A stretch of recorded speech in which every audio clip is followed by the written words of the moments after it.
Good morning, my Teaserking family. How's everybody doing today? Well, yesterday was the strangest games I've ever seen. Some of the worst coaching I've ever seen. Um, we'll get into that in one sec.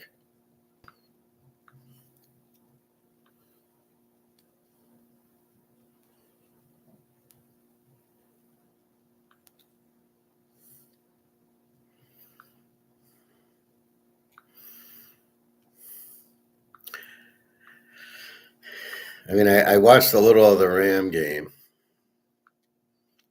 because I was at the pool, and then I couldn't watch the Bear game because it wasn't on TV. A rather wise move, huh? As they go after the Vegas playbook, let's see, how do we make sure nobody watches it? We'll put it on cable or an app. What was it on Paramount? So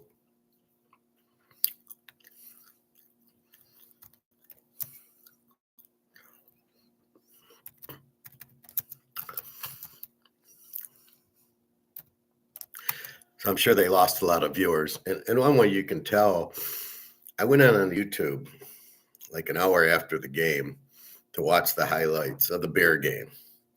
There was already 300,000 people that went in an hour to watch it, provided it was real people and not bots, which shows you they lost 300,000 people. That's after 1 hour. Who obviously didn't watch the game because you don't have to go to the highlights if you watch the game. Let's see where that number's at now.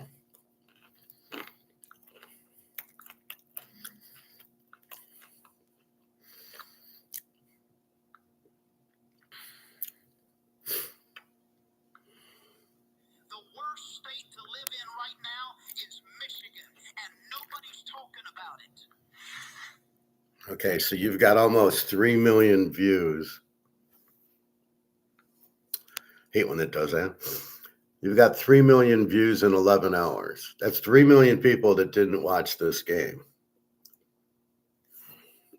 So they thought, what, we're all going to go pay for Amazon Prime or whatever.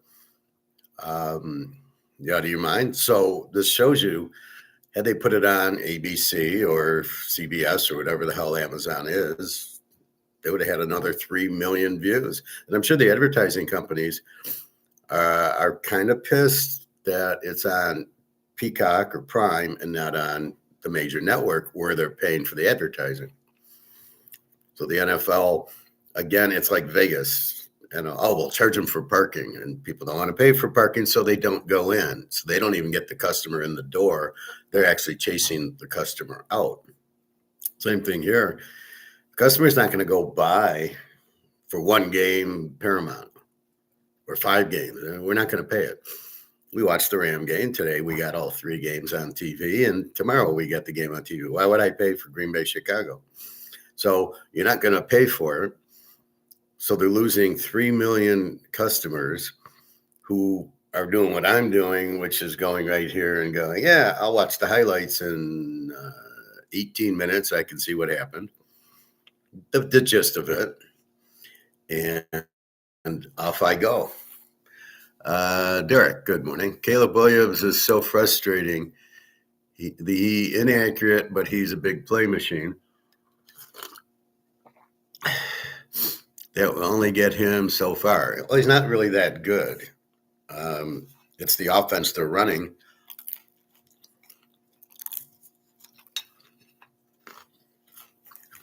The offense they're running, he gets big plays. I mean, most of it's running, right? They run it to Swift, and he goes around and he scores a touchdown. It's got nothing to do with Caleb. Caleb will hit a pass once in a while, but he's a fucking quarterback. I mean, you expect him to do that.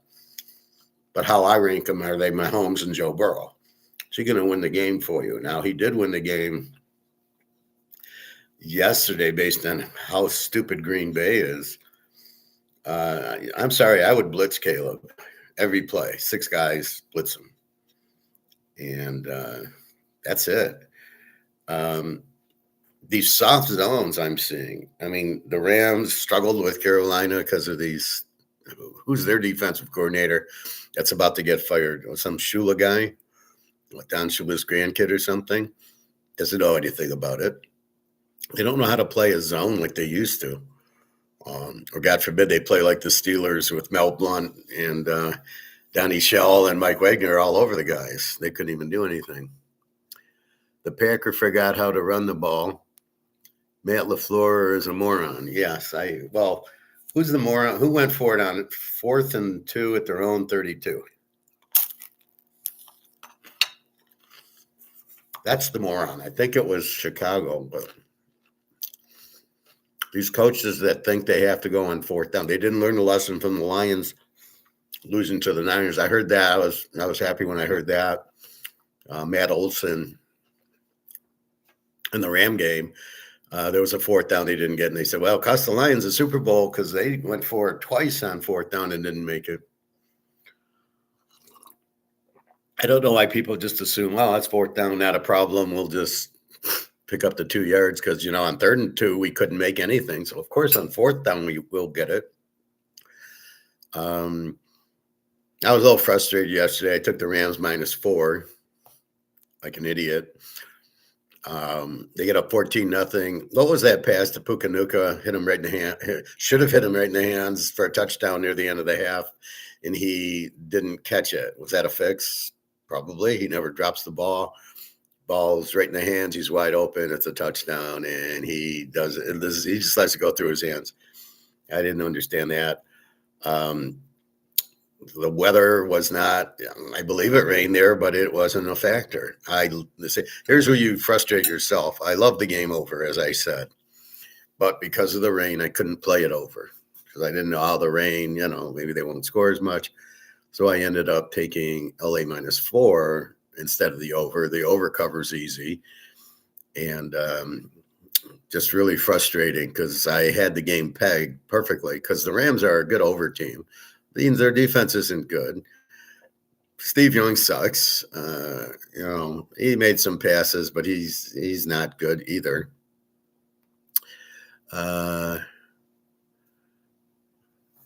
Let's see. The reason why Ben Johnson got desperate is because his defense couldn't stop anything in the first half. Well, still, you've got to play smart ball. Giving him the ball at the 30-yard line is not going to help your case. They made Jordan Love look like prime Aaron Rodgers. Well, because the Bears play this soft zone, and it's bend but don't break. So we'll let you march down the field, and we hope you make a mistake. What kind of defense is that? Play, how about pressure on the quarterback? Al Davis. Morning, John C. How are you today? So, second game, I take, as I gave you, the free play Green Bay, which won as a dog. And I told you that even though they were -1, they were still a play. So that was the free play. So +5, +7, it's a winner. And it was a winner the whole game.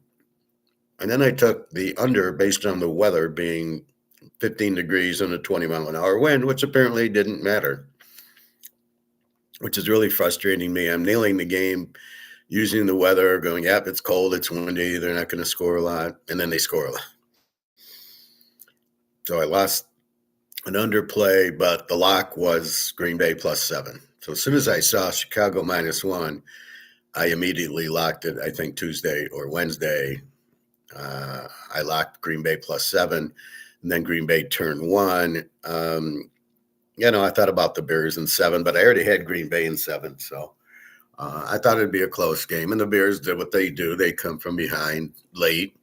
I don't know why they can't do that the whole game. It's kind of mysterious that they don't, but just weird. But Green Bay didn't deserve to win. Their defense looked like shit. And Chicago, they're not going very far, but they will play an over game for you, depending on our weather.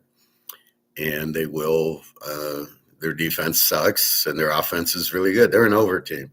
That's what I liked about the Rams. The Rams were an over team. Very high scoring, very bad defense, and that's exactly what you got.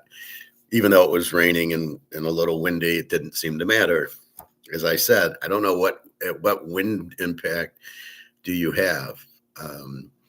So that was your free play. So I go kind of 1-1, lose the Rams, win Green Bay with the lock, and then I lose Green Bay under.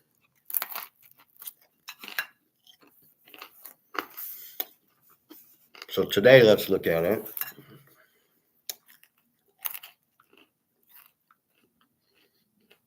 We got Jacksonville 1.5, 51.5. Now that line hasn't moved except for Buffalo's favored. Now Jacksonville's favored, but the 51.5 haven't moved. The Eagles are 6 and 44.5. That moved up from 4.5. You have New England 3.5, 45.5. That went from 3 to 3.5 for New England against San Diego. And their last game is tomorrow night. Why are they doing a Monday game in the playoffs? Why are they fucking the winner of this game? Because then they'll have to play probably Sunday, but maybe Saturday next week. What are you doing? Well, it's on TV. We can get another. No, you should have showed 3 games yesterday. And so what did you show Saturday afternoon? You had nothing on. So then here's Monday night, which we don't care about.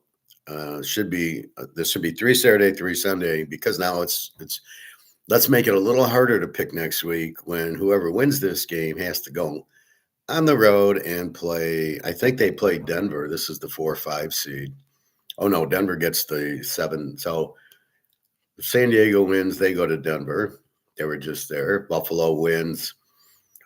If New England wins, then if Buffalo wins, they go, and then it would get down. So it would be the winner of this game will play the New England, I guess, the 2 seed.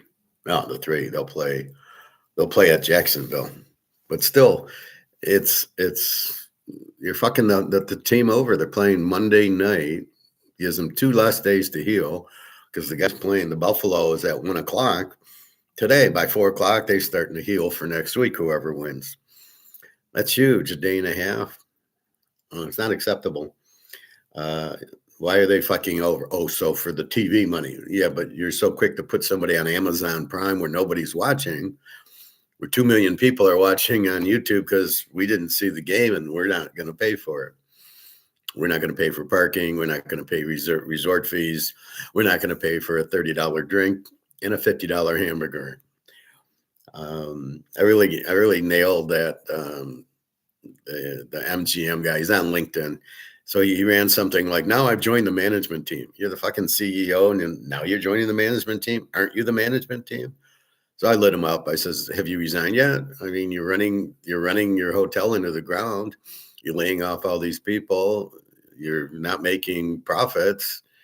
What are you doing there? You don't even understand what a market is. Nobody wants to pay for parking, and nobody wants to pay resort fees and expensive hamburgers. And that's what I put on LinkedIn. Basically, I told them to fuck off, but the LinkedIn has limits. But the guy won't respond to me. He'll respond to, oh, Stacy, thank you. Yeah, oh, that's great. You're on the management board. So basically, people kissing his ass, he'll respond to. But me, no. All right, so Buffalo, Jacksonville, an 18, 17 defense. Trevor Lawrence. They are 6-2 as a home favorite, 14-3 overall this year.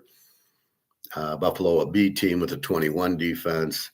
And of course, Josh Allen, 7-1 as a dog. Buffalo is very good in this role as a dog. And after what we saw yesterday, they'll be a very live dog. I bet the game on totals, and now I'm thinking of, well, shit, Buffalo and 7.5. It's like Green Bay getting the 7. I mean, it's a no-brainer. Jacksonville is not 7 points better than Buffalo. There's no way they're just going to pound them and that's it. So why this spread jumped? There's a few injuries to Buffalo. Big deal. This is professional football, and the backups are just as good. So it made no sense. So I think Buffalo is a very live dog here, and then I played the total. Frisco, Philly.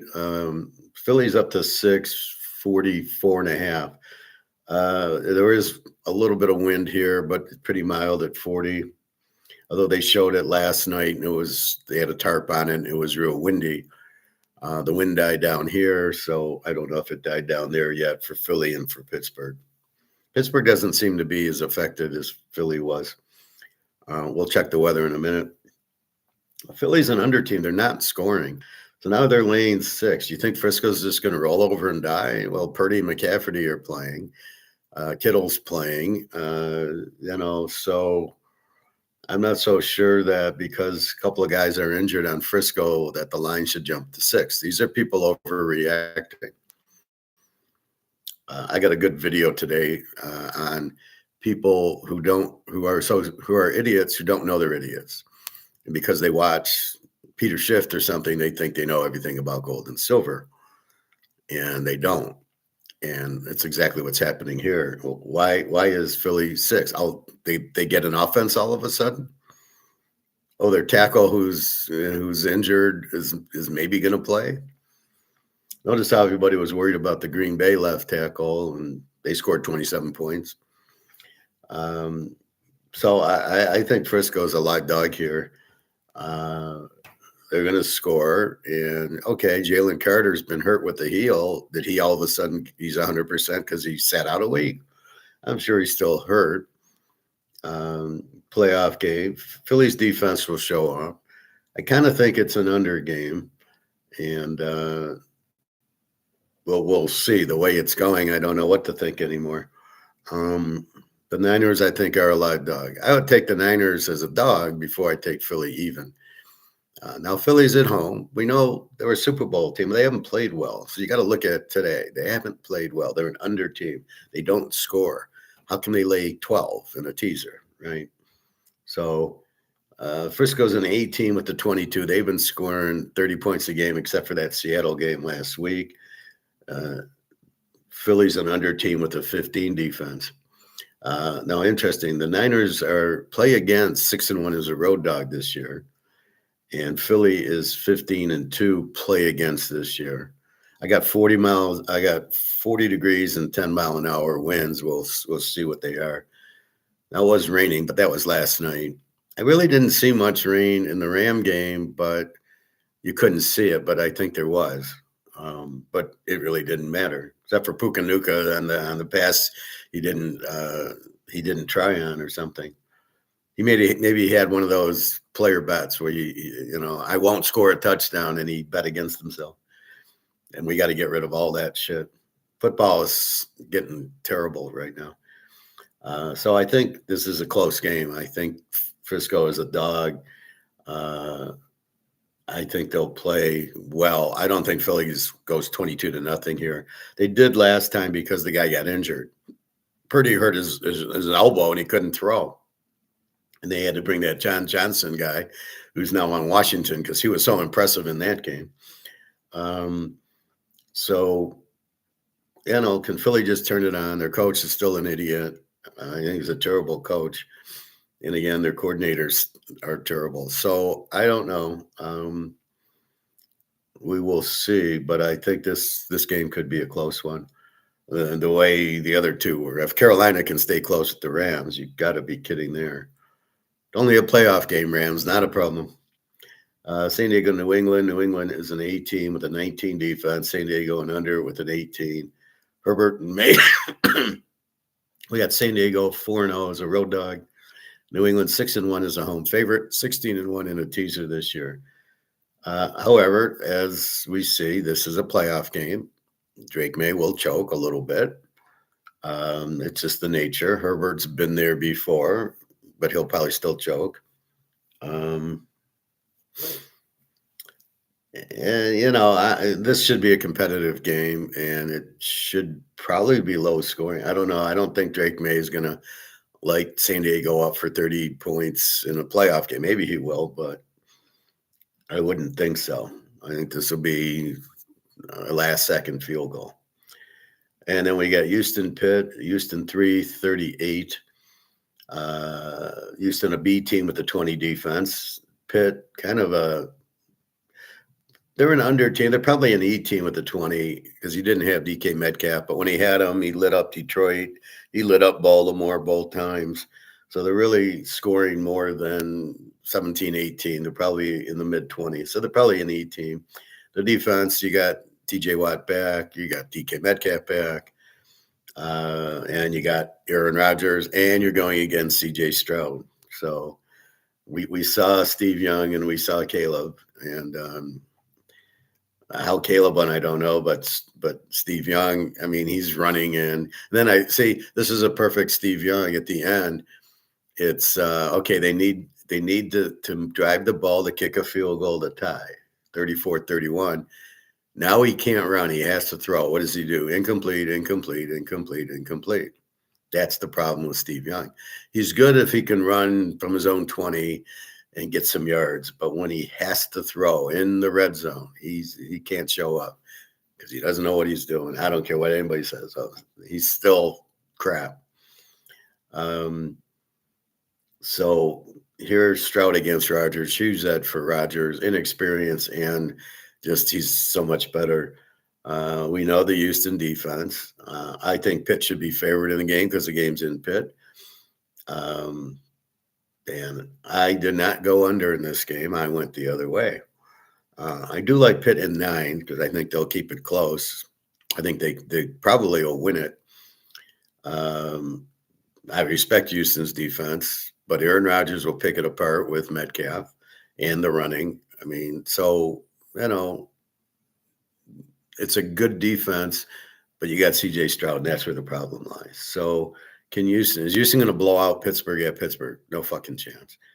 So then it comes to probably a low scoring game in my mind. However, I'm not going under because I think they've both been scoring a lot. The 27 they put up on Baltimore, Pittsburgh, Houston's putting up 20s and 30s. So I think the line's too low. I think the line should be 43, 44, not 38. So all I got to do is beat 32. That's 20-13. Yeah, we'll be there. Probably be there at halftime. You're not gonna get shutouts here. The teams will go. They'll go on 4th down. You got Aaron Rodgers. You got DK Metcalf. So that's the difference there. So no free play today. The lock was Green Bay plus the 7, which did win. My picking's been strange this week. I had Miami under, which won, and then Indiana I played under, which lost.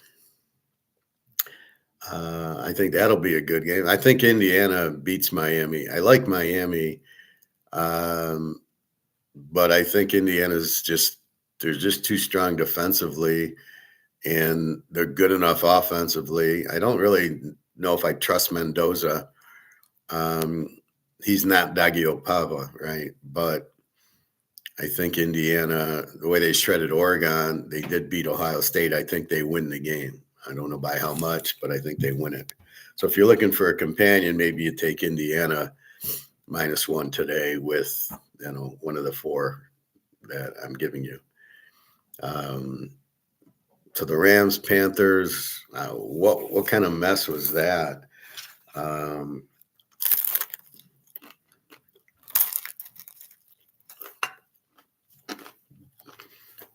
Let's make them,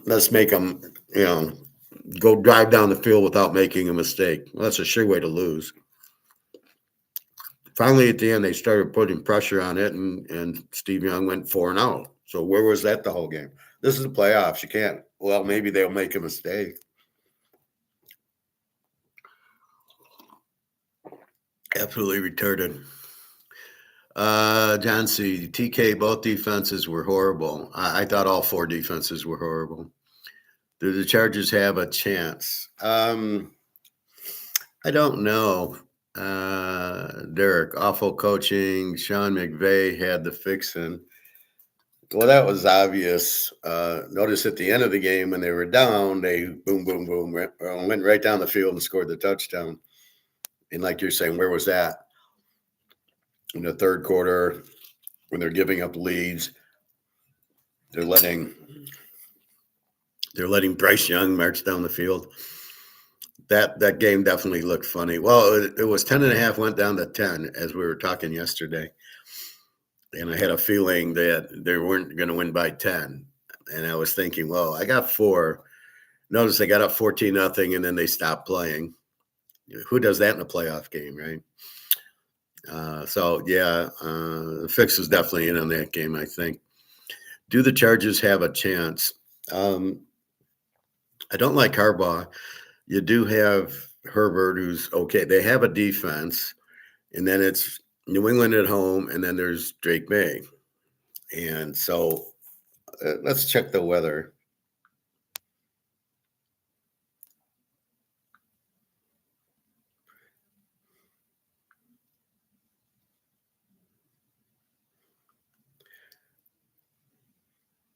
So if we look at it in Jacksonville, 62 with a slight chance of rain, 11 miles an hour. That's fine, no weather. Frisco and Philly, we got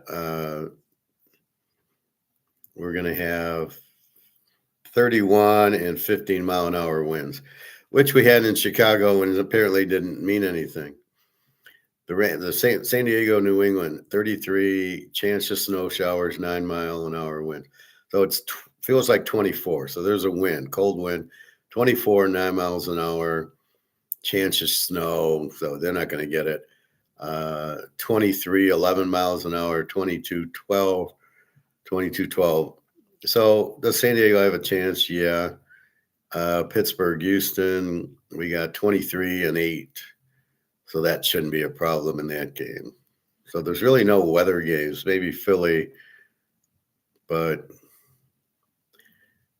we got 15 mile an hour wind. So the Philly game, maybe. So weather's not going to stop the San Diego game.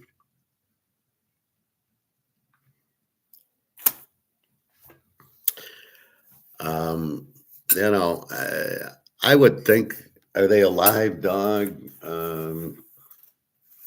They're 4-0 as a road dog. They do play Kansas City and Denver, and they play them pretty good. They do have the tackles injured. It's an unknown because we don't know New England. They haven't been in the playoffs since a guy named Tom Brady, which is what, 10 years ago now? I'm going to say they could be a live dog. I would rather get them over 10 points, take them up to 9. But if I didn't play the team. I played the total in the game. But I'd be a little afraid of New England because they do kind of blow out teams. San Diego's got to go East Coast. I just think New England's the better team right now, but we don't know Drake May. We'll see. Is he going to choke in the playoffs? Sort of like CJ Stroud does. So we'll have to see. Can they? Yeah. Will they? They need the turnovers. I think it'll be a close game. So I think +9 would be a close game. I wouldn't make a big bet on it, but probably a prudent way to go here. Awful coaching, Derek. Sean McVay they let Jalen Cooker go for over 100 yards. Who's that? The running back of Carolina? I had to look and see who that was. Yeah, that's what I'm saying. Is he a running back? They let a random wide receiver burn them in the playoffs. Is it going to be cold in Pittsburgh? Not really. It'll be cold. It'll be like 20, but that's not really cold. But it's not like 0, not like the Bear game, which was supposed to be 10 degrees and windy. And I said, I'll take it under. And 58 points later, I'm going, well, let's fuck these weather forecasts. Even if it was like that, it apparently doesn't matter. I think Josh McDaniels will give him the baby play sheet. Who's that? McDaniels is what, New England's offensive coordinator? Or CJ Stroud? I don't know who Josh McDaniels, which team he's on. Run the ball a bunch. So you're talking, what, New England? Or you're talking Houston? The way it looks, these coaches are bent on going on fourth down. But you notice Mike Tomlin won't do that.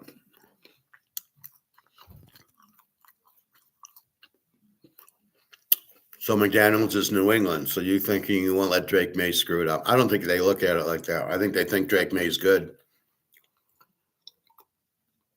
But I do think they're a running team, but you're not going to be able to run on San Diego. And that's going to be the problem. So he'll have to pass.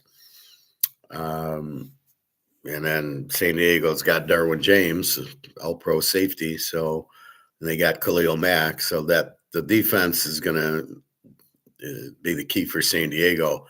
And then how many turnovers Herbert has. The kid from North Carolina will be playing, although I don't know who their receivers are. I think they got Keenan Allen. He's in his 35th year.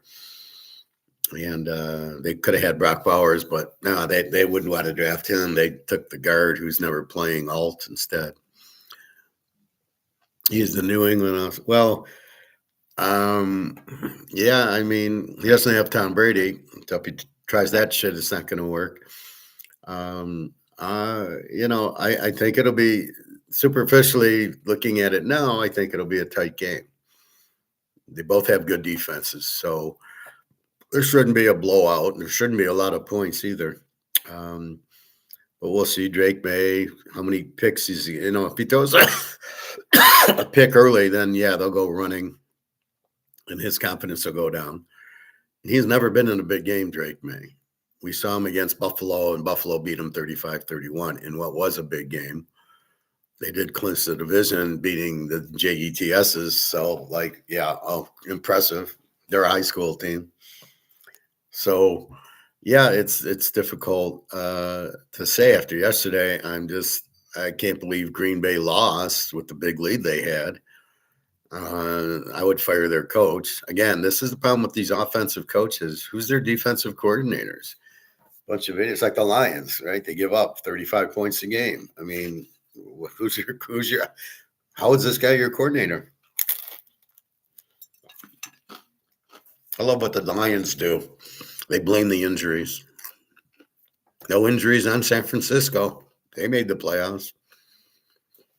No, the Rams, they don't have any injuries. And, I'm sure Chicago doesn't have any injuries. I mean, their linebackers were out.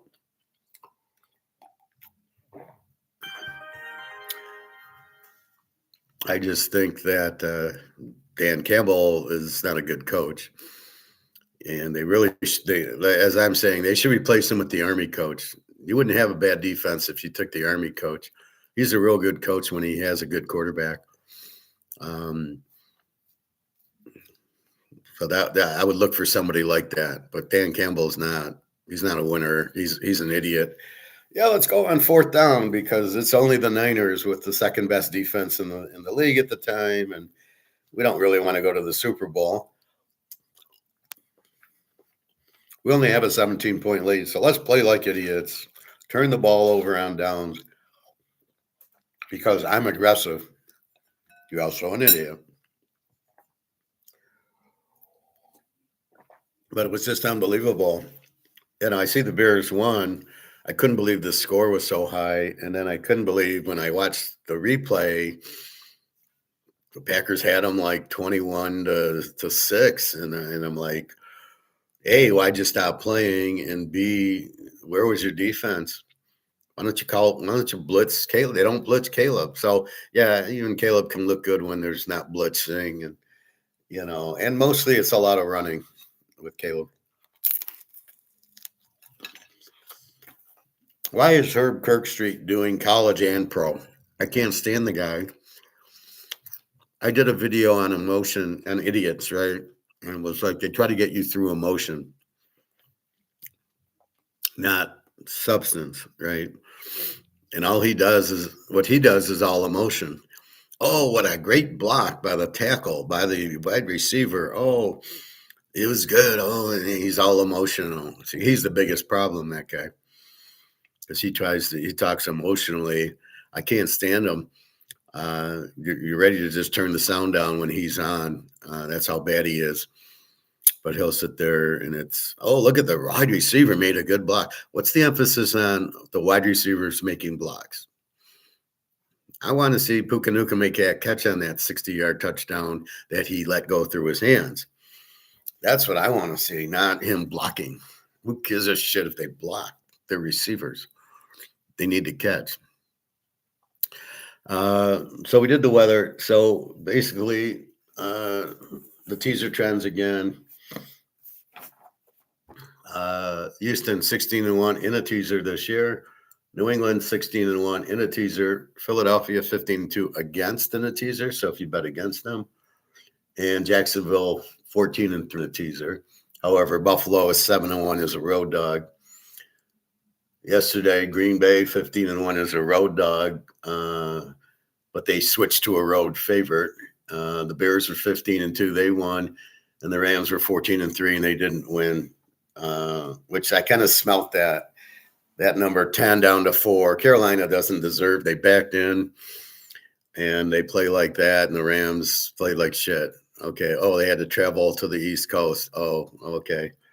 Yeah, they never travel, right? So anyway, that's today's look. My assumption is Buffalo wins. I think Philly wins a close one. I think New England wins by a field goal, and I think Pittsburgh wins. CJ Stroud is not going on the road and winning a playoff game against Aaron Rodgers. For them to beat Baltimore last week, shows you how tough without DK Metcalf. You got TJ Watt playing with an injured lung. So here's where I like the coach, Tomlin, because he'll play the way you should play. Fourth down, we punt it. We play strong defense. We put pressure on the quarterback. All the little things that the rest of these defensive coordinators are too stupid to do. Well, we'll just play a soft zone and let them go down the field, and then hopefully they'll turn it over at the 10-yard line.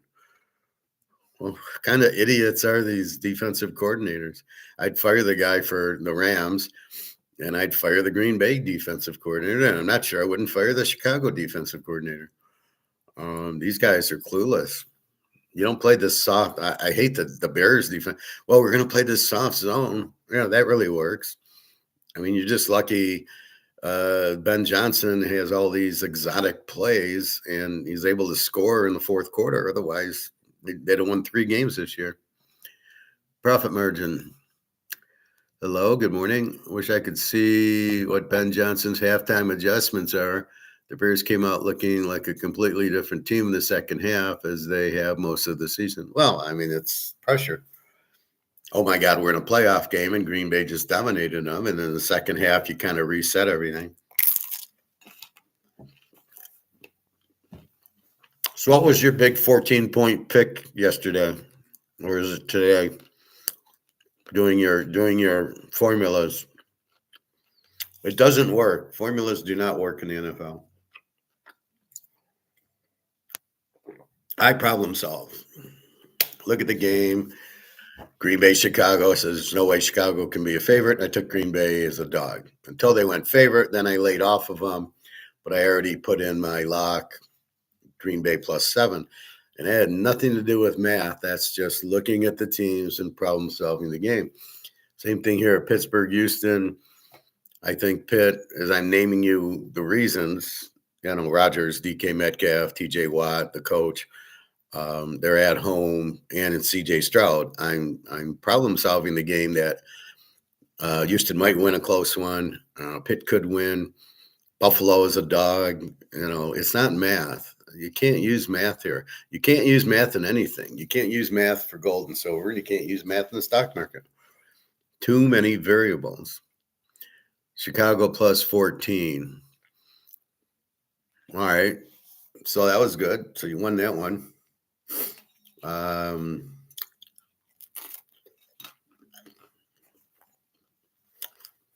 had Green Bay +7. So there you go. Okay, but that wasn't a hard. Did you tease it, or did you bet it straight? If you bet it straight, you got real lucky at the end, right? along with Carolina in 23, Indiana in 9, Miami in 10. Carolina. Oh, you're doing 13-point teasers. Yeah. Yeah, it makes it easy with the 13-point teaser to pick. What are your odds? Like even money for 4 teams? I mean, they can't be good odds. So if you bet 100, do you win anything? Do you win your 100 back? Yeah, but you're not getting good odds. And the question is, did you need it? Well, you didn't need Miami in 10. You didn't need Indy in 9. You didn't need Carolina in 23. And you didn't need the Bears in 14. So you could have made more money in 6-point teasers than you do in that. Yeah, see that you're laying 140 to win 100 for picking 4 teams. It's not worth it. Play a 6-team teaser, a 6-point teaser for 4, and I bet you get odds. You probably get 2 to 1 or something.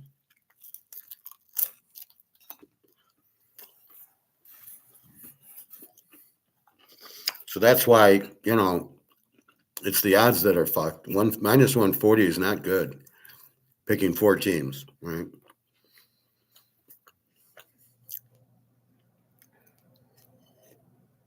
So most of the time you could have just picked 6-point teaser, 4-team 6-point teaser, and gotten 2 or 3 to 1, and you'd win money instead of playing 140 to win 100. I was thinking of playing a 3-team 10-point teaser today. I got a couple 6-point teasers going today, of course.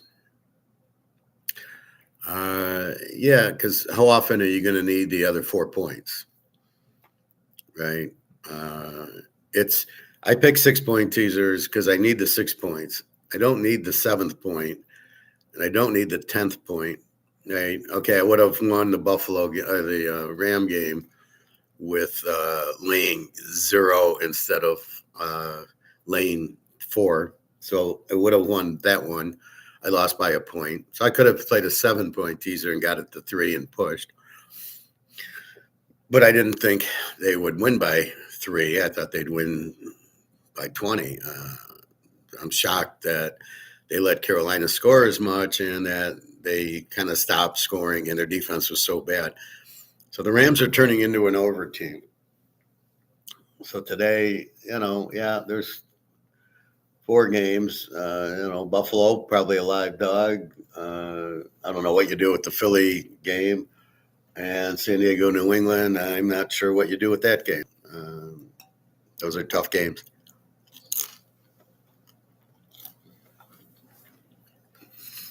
What I would do is I'd play Pitt tomorrow and then trap the game. If you've won the first 2 and then you got Pitt in 13, then play Houston -3 as a straight bet. And then if Houston wins by 3 to 13, you win both ways. So I would look at that.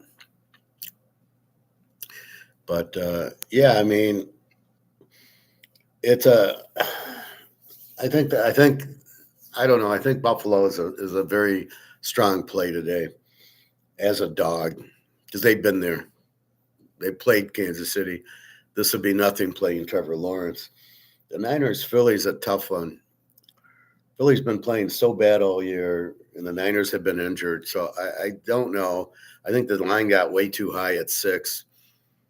I think the Niners in 12 are probably a good play over Philly even, and then we'll see. And we see Philly can't get a first down. Barkley's not doing anything.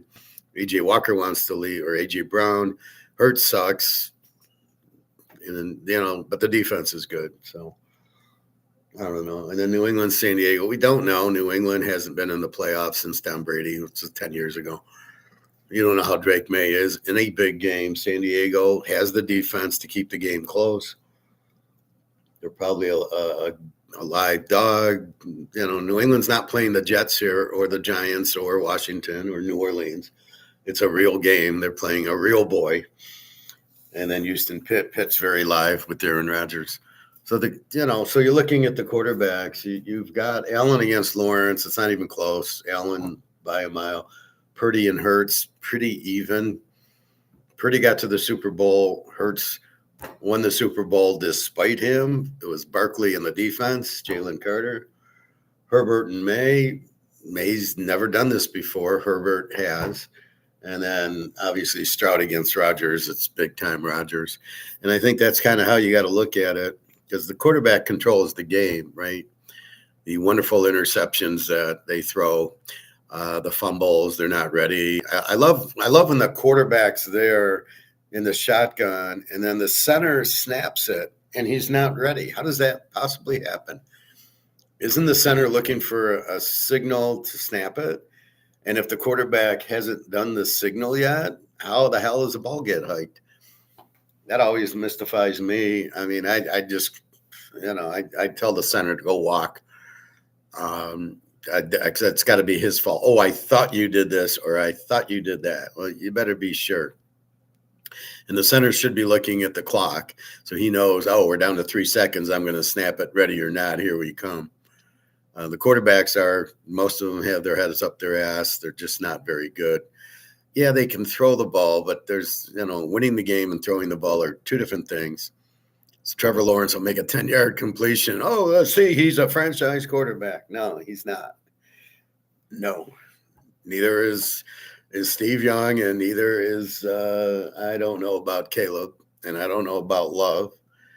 I think they're both, and they play playground. C.J. Stroud plays a lot of playground football. He gets it, he scrambles, he runs around, and then he's hoping somebody gets open. He doesn't even know where he's throwing the ball to.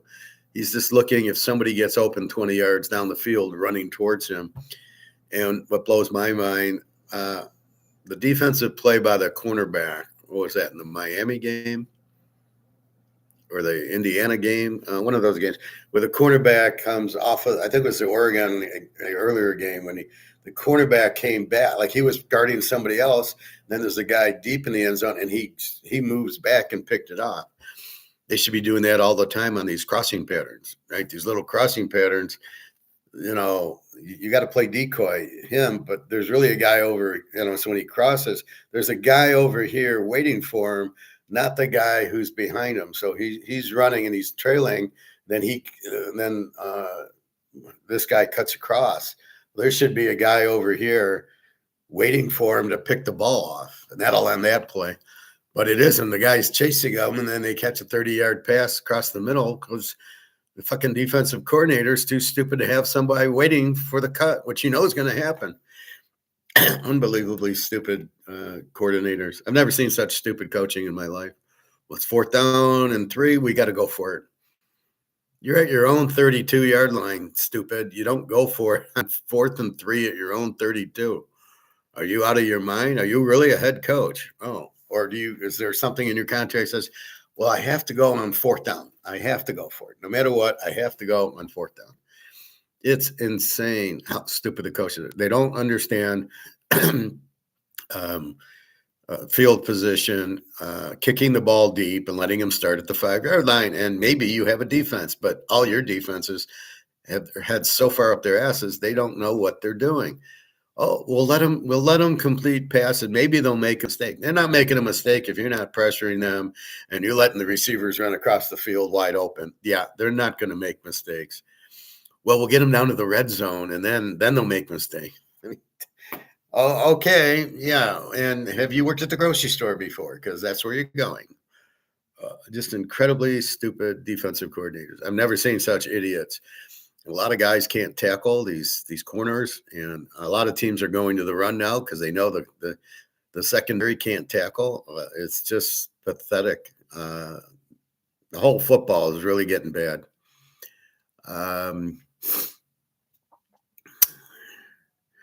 So here's Prophet's thinking.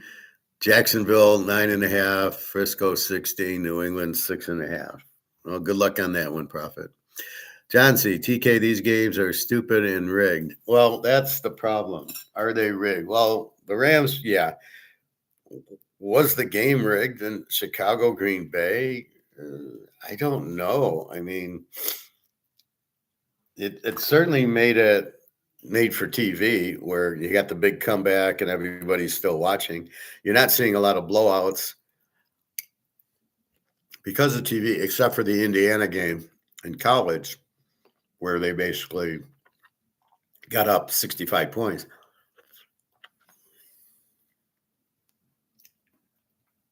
So that's the difference in college. The TV sponsors didn't like it. I'm sure the championship game will be much closer. No, we got to keep it close. But I agree, it is getting stupid. It's getting hard to watch, especially somebody like me who's like a grandmaster at it. And I see the plays they make are so stupid. The average viewer doesn't know what end of the football is what. You watch these Lion fans and they're just happy to be there. They're a bunch of idiots. They don't know what's going on. They don't understand it. It's like watching chess and not understanding it, going, "Oh, he moved his rook. Is that a good play?" I don't get what he was doing. And that's what you have. But yeah, they're appearing more and more rigged.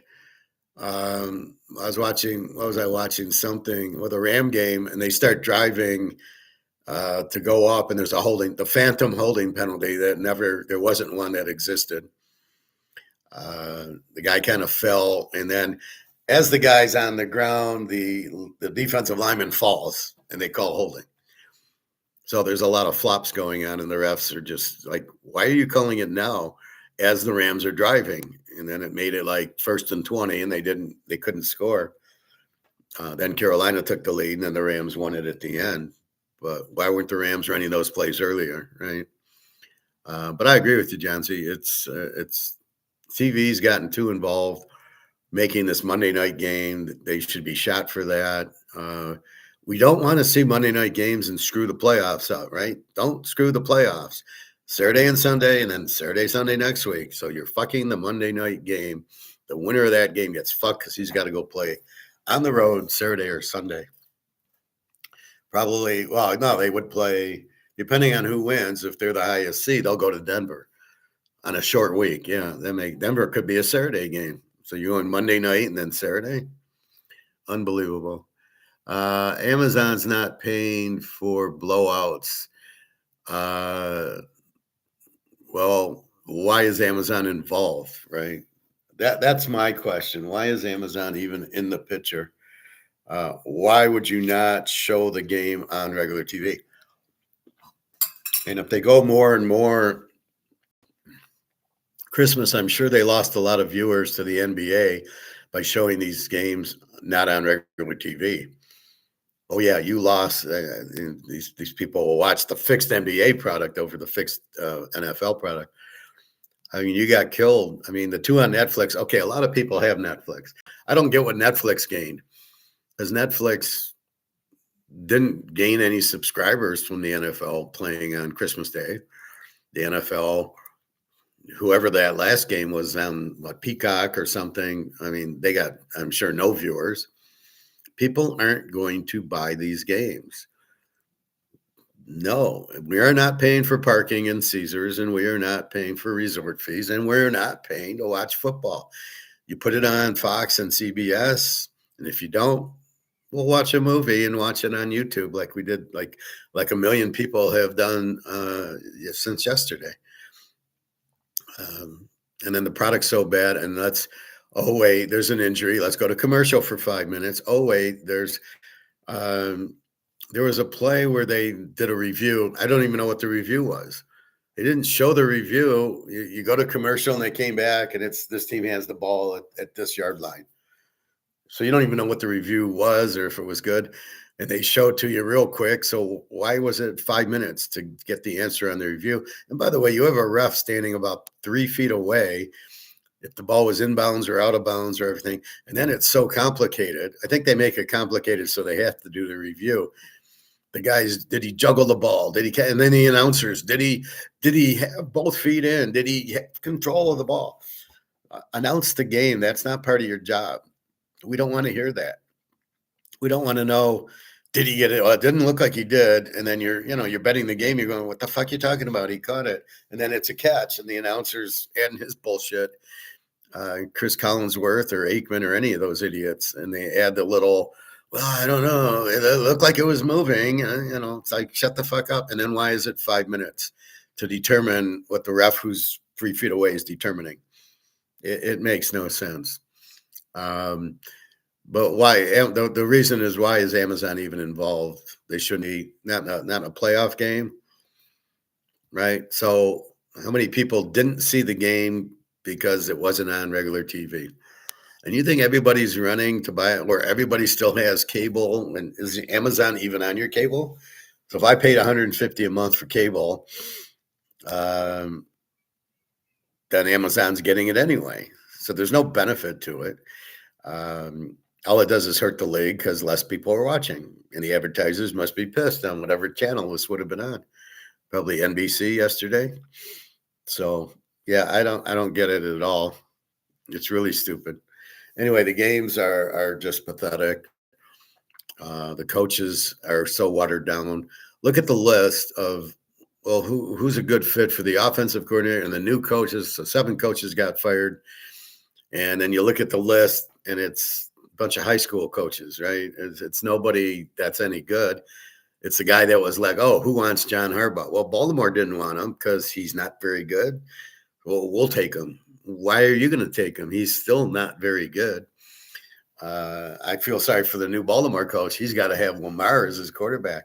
If I'm the coach of Baltimore, Lamar's my wide receiver. He's Hines Ward. I got Huntley as my quarterback. Or maybe I draft Daggio Pavia and we actually win a Super Bowl with a good quarterback. So I'm not playing that. He's not my quarterback. He's not a quarterback. Neither is this Steve Young here on Carolina. I'm not sure about Caleb. I mean, none of these guys, they can't read defenses. They shouldn't be there. Derek, you have to remember they have spent the better part, if making the average person a complete moron. Well, the average guy who played football, who watches football, we know what's going on. You're not fucking with us. It's the stupid people that don't even know what football is. Oh, Detroit's winning. Let me get a T-shirt. And what's a first down? And what's a field goal? Those are the people that have no idea what they're watching. It's no wonder the executives think we would be stupid enough to buy Netflix and Amazon to watch football with ads. Yeah, but are we? I mean, we're really not. I don't know how many they gained from it. And it's really a bad decision by the NFL because they end up losing that audience. You lost that audience on, let's say it would be on NBC, right? Saturday night. You lost that audience. You lost all that advertising money. Yes, you got money from Netflix or from Amazon, but did you gain viewers? Are more people going to watch now because they ran to Amazon to watch it? I disagree. There is no demand to pay for football. It's enough that these idiots pay $500 a seat to go to the game. That's the sad part. And where do these people have the money for it? We're in a recession. If you don't own gold, you're broke. So I guess they figure, well, I'll just put it on my credit card and I'll go broke. And I don't give a shit. I mean, who has money to, yeah, we won't eat this week, Johnny. We're going to go to the Buffalo Bills game. I was watching something on the Bills. We're going to go to that game, but you can't eat for a month, Johnny, and no clothes. And we can't have heat or electricity, but we went to the Buffalo game. Profit. I know for the Christmas game, Amazon had 30 million viewers, but most of them were already Prime members.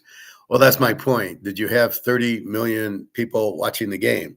Or did you have 30 million people on Amazon? And keep away, that number is worldwide, not in the US. And most of them are not watching the football game because of the time change. And I know I've been to Europe.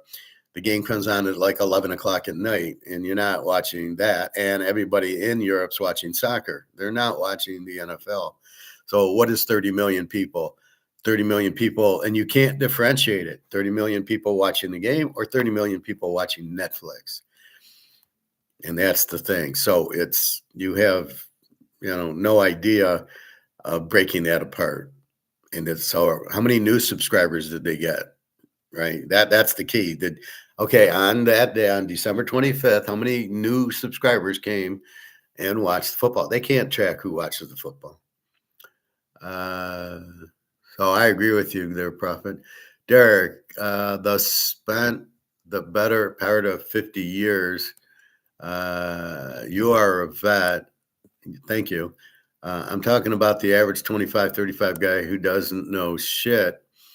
Amazon. Yeah, I understand, Derek, but we really don't know. As I'm saying, Johnny can't eat because we had to pay to watch the football game, or we had to go to a Bills game. I mean, how many people are doing that? Profit. Amazon must be paying a ton of money to buy their games from the NFL, and that's my point. So the NFL gets the money, but they piss off their advertisers. Find the advertiser. What the fuck? Why aren't you showing the game? Oh, it's going to be on Prime. You're like, the fuck? And then Amazon, do they make money on this? They paid a lot. Like, I agree with you.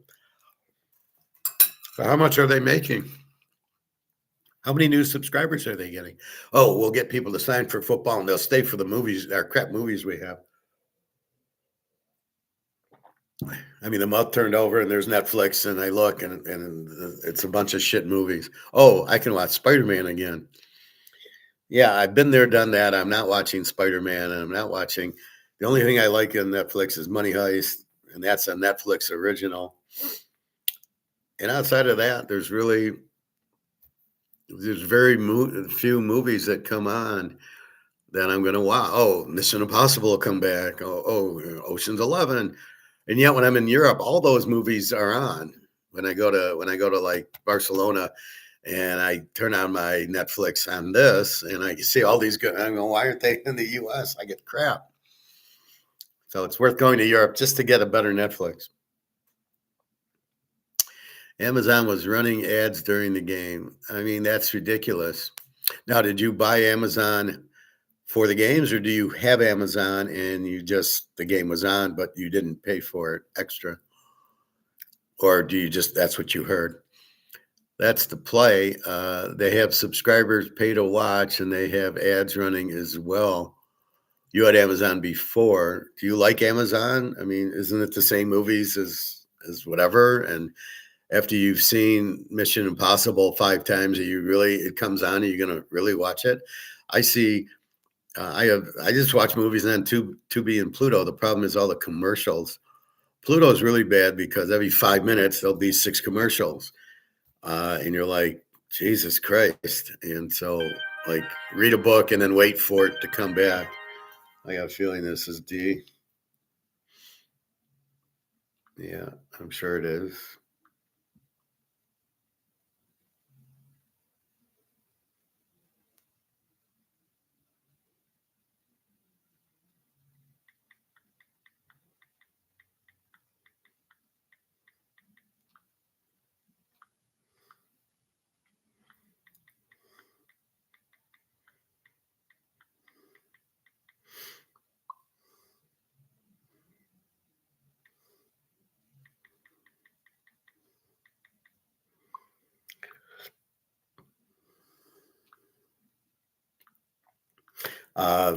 So yeah, I mean, it's just so stupid, this whole pay thing.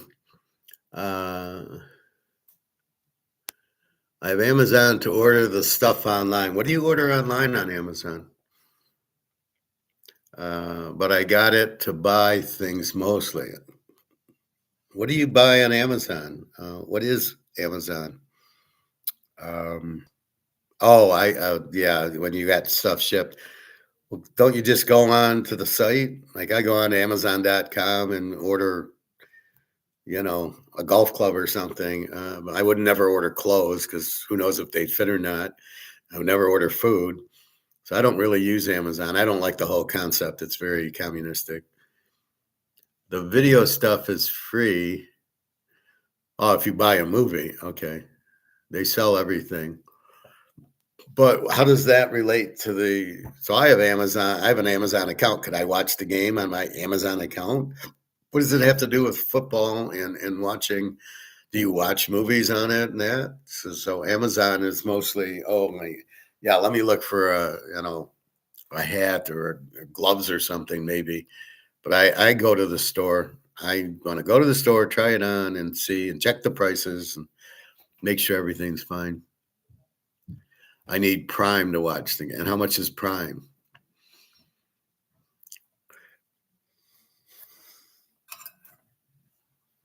Yes, if you have a paid Amazon account, you can watch the game for free. $100 a year? Why would you pay $100 a year for Prime?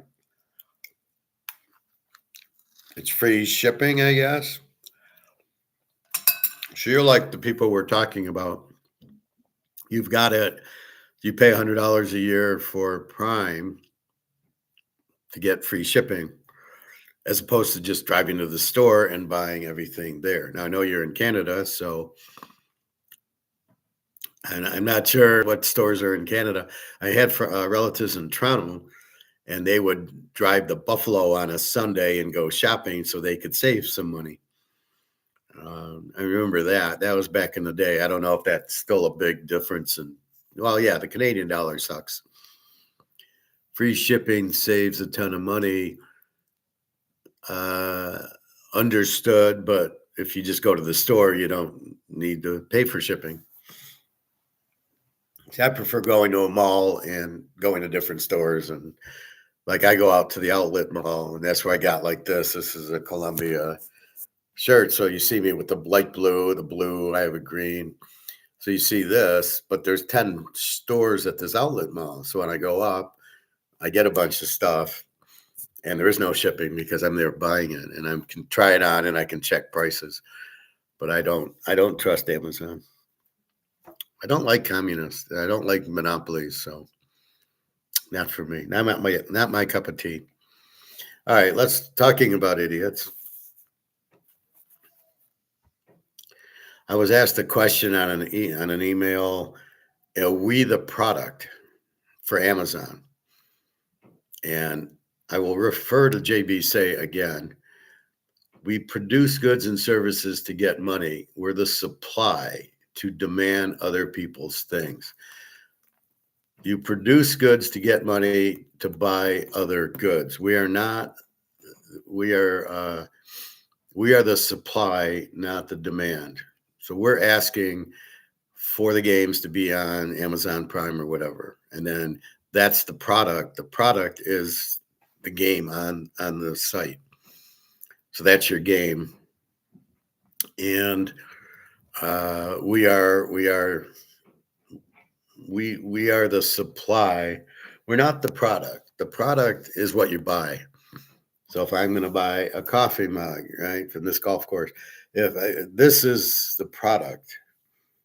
I am the supply demanding the product if I see fit, if the price is reasonable in market, and it's something that I need, if I have demand for the product. So to answer the question, we are not the product. We are the market. We choose the products and services. The goods and services we're choosing is because we're the market. We're the ones spending the money and we are telling them. So what I'm saying is there a market for watching the football game on Amazon? No. Now, if you already have Amazon, how do you know if the people watch the game or just have an Amazon account or was on shopping? You don't know that. And that's my point. So here we have now 3.2 million people watch the highlights of this game. So that's 3.2 million people didn't watch the game. Now that's a fact right here. 3.2 views in 12 hours. So all these people didn't watch the game. We came on to watch the highlights to see what happened. 3.2 million is a serious number that they're missing. So they might say, well, we got 30 million on Amazon. Well, no, you don't know. How do you know how many people actually watch the game versus are just on Amazon? Or you might have 30 million people, but That's just people who have Amazon. I have an Amazon account. I don't have a Prime account. I'm not going to buy. I'm not going to waste $100 on it because I go out and buy. I don't get things shipped to me. God knows what you're getting. So very rarely do I get a delivery. And that's the point. And I would never get clothes because I'm sure they won't fit because I need triple X instead of XL. I used to be XL my whole life. All of a sudden, I need triple XL. And some of the brands, they don't fit because they're very tight on my chest and my shoulders. So I got to be careful with that. All right. So here's a good one. Why idiots think they're intelligent. Well, this is what we face every day, right? This is our problem with our class. We learn what really is going on. Dollar's worthless. Buy gold and silver. Those are facts. We try to explain it to people, but they're smarter than we are. They no. I'm holding my stocks. It's my pension. It's my 401k. I'm not going to sell, but it's worthless. So they think they know and they don't. And that's what this video is. So we're going to share this with you. You can get certain items cheaper online than in a store. Maybe, but then you got to pay for shipping. So you're paying $100 to get it shipped to you. Is that worth it? And what are you getting that's cheaper? What do you need that you can't go to Costco's or Sam Club or drive over to Myers or Target? I mean, you could drive over and get the items. It's probably the same price. I doubt it's much cheaper. And then you add in the ship. You're either paying the shipping or you're going to pay this Prime, so the shipping's free. You're paying $100. How much shit are you buying from Costco? And you certainly better not be buying food. God knows what that's going to be. If you can't go to the grocery store and buy your food, there's a problem. I wouldn't be buying it from Amazon. All right, so this is a really good one. Why idiots think they're intelligent. They think because they listen to Peter Schiff, they understand economics, or they listen to Maloney, or they listen to Jim Reichert. They think they know listening to them, even though they don't know what they're talking about, which is what I keep trying to hammer home to you guys. Make sure who you listen to knows what they're talking about. So just because some guy says the sky is green, wait a minute, it's blue. No, he said it's green, so it's green. All right, let's listen to this. Watch this freezer test to see if your olive oil is fake. Number 3, canola oil. They'd read Kant. Have you ever been in an argument with someone who's completely wrong, but absolutely certain they're right? They have no expertise, no evidence, no logical argument, but they're more confident than you've ever been about anything in your life. And you're standing there thinking, how? How can someone so ignorant be so sure of themselves? You've probably heard people talk about the Dunning-Kruger effect. The idea that stupid people don't know they're stupid. That incompetence prevents people from recognizing their own incompetence. But what most people don't know is this. Arthur Schopenhauer figured this out 200 years before Dunning and Kruger ever proved it scientifically. He watched it happen everywhere. In universities, in social circles, in positions of power. He saw mediocre minds speak with absolute authority. Saw ignorant. This is Vegas right now. This MGM guy and all these guys running it are sure they're right, but they're all idiots. But they think they don't understand markets, so they think, well, we can charge for parking and it's going to be good. That's exactly what's happening in Vegas. That's exactly what's happening with the NFL.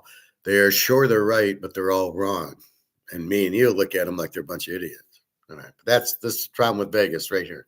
People dismissed genius, saw fools so confident in their stupidity they couldn't even perceive how wrong they were.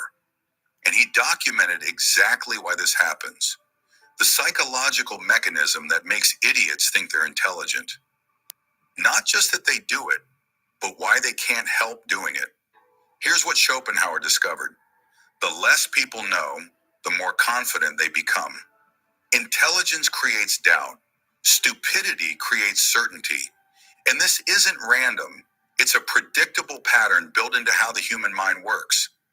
Today, I'm going to show you the exact psychological process that makes idiots think they're geniuses. Not to mock them, but so you can recognize this pattern in others. And more importantly, catch it in yourself. Because here's what's terrifying. Every person who's ever been confidently wrong believed they were right, including you, including me. The Dunning-Kruger effect doesn't just apply to other people. It applies to all of us in domains where we lack knowledge but don't realize it. The question is, do you have the self-awareness to recognize when you're operating from ignorance disguised as certainty? This is Schopenhauer's explanation for why the dumbest people are often the most confident, why true intelligence always comes with doubt, and why once you understand this mechanism, you'll never be confused by confident idiots again. Here's the core mechanism Schopenhauer identified. Intelligence requires the ability to perceive complexity, but perception of complexity requires knowledge. Which means, if you're too ignorant to see complexity, everything looks simple. And if everything looks simple, you feel certain. This is what he called the fool's paradise, a state of blissful confidence created by complete ignorance of how much you don't know. Think about learning any skill. When you're a complete beginner, you think, this doesn't look that hard.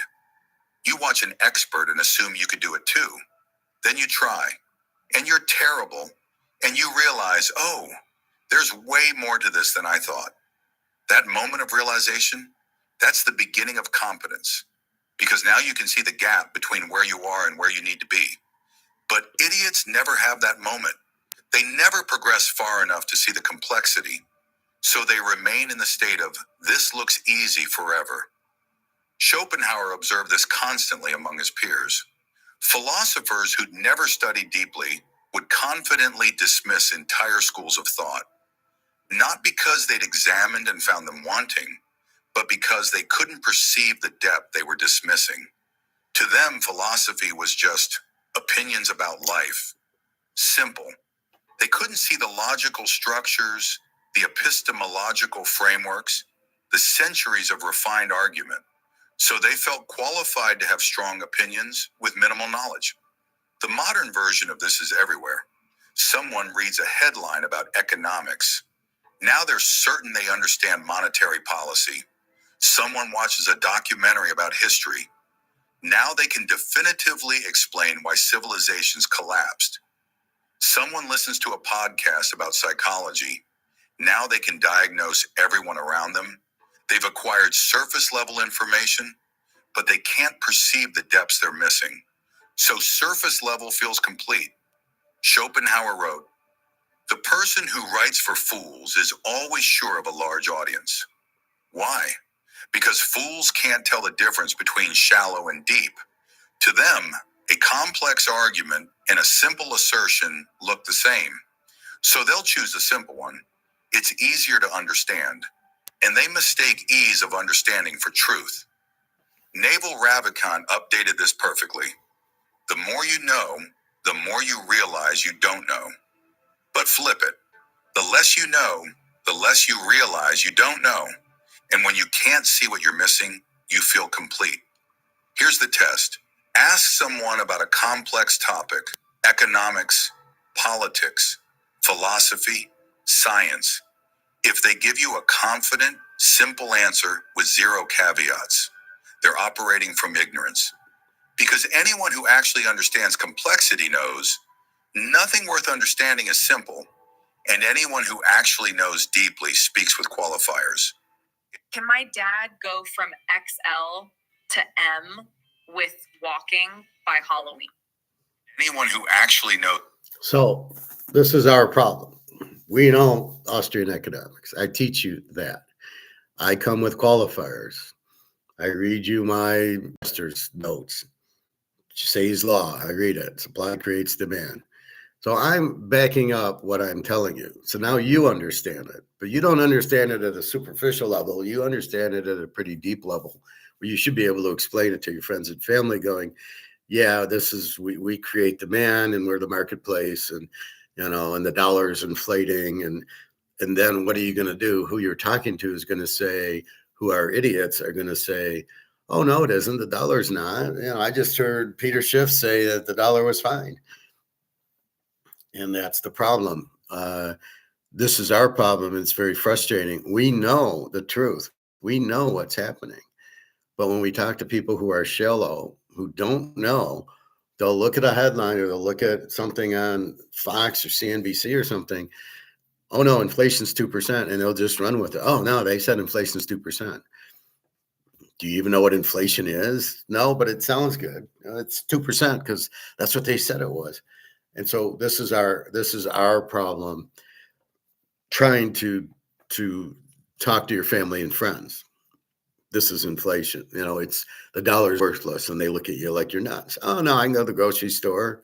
The stock market's going to collapse. Oh, no. Look, it's 49,000 now. It's not. Bitcoin's not real. No. And they have no idea. Why are you in Bitcoin? Because it's 100,000, or I think it's 90,000 now. It's 90,000. So therefore, I'm going to make money at it. You don't even know what money is.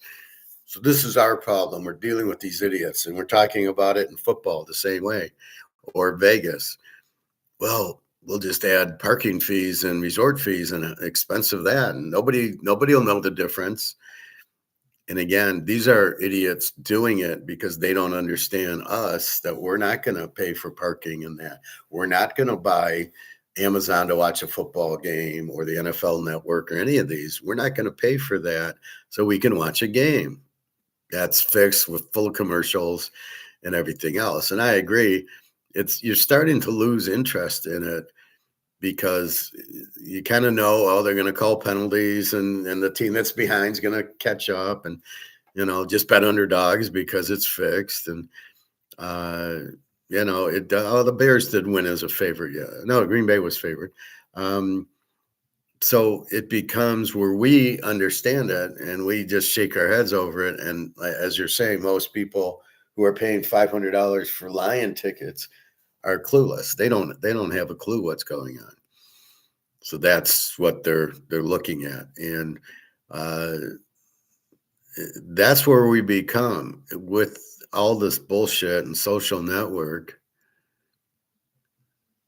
So people are, trying to get likes. Well, if I say the sky's blue, I get a like. So there you go. And this is basically the problem. So people don't understand money. If you bring up the Roman Empire, they don't understand it. If you bring up France and England going bankrupt, they don't understand why. So this is our biggest problem, is that they don't. What's money? A medium of exchange. Well, we need physical money. You can't have digital money. Well, they don't understand that either. Well, look at Bitcoin. Or Trump. Trump knows what he's doing. Trump doesn't have a clue what he's doing. Trump's run by socialists and Keynesians. What was I listening to something, and it was a pure Keynesian play where they're doing something. I can't remember what it was, but it was like, yeah, that's why the government is run by Keynesians. That was a perfect example, but I can't think of it.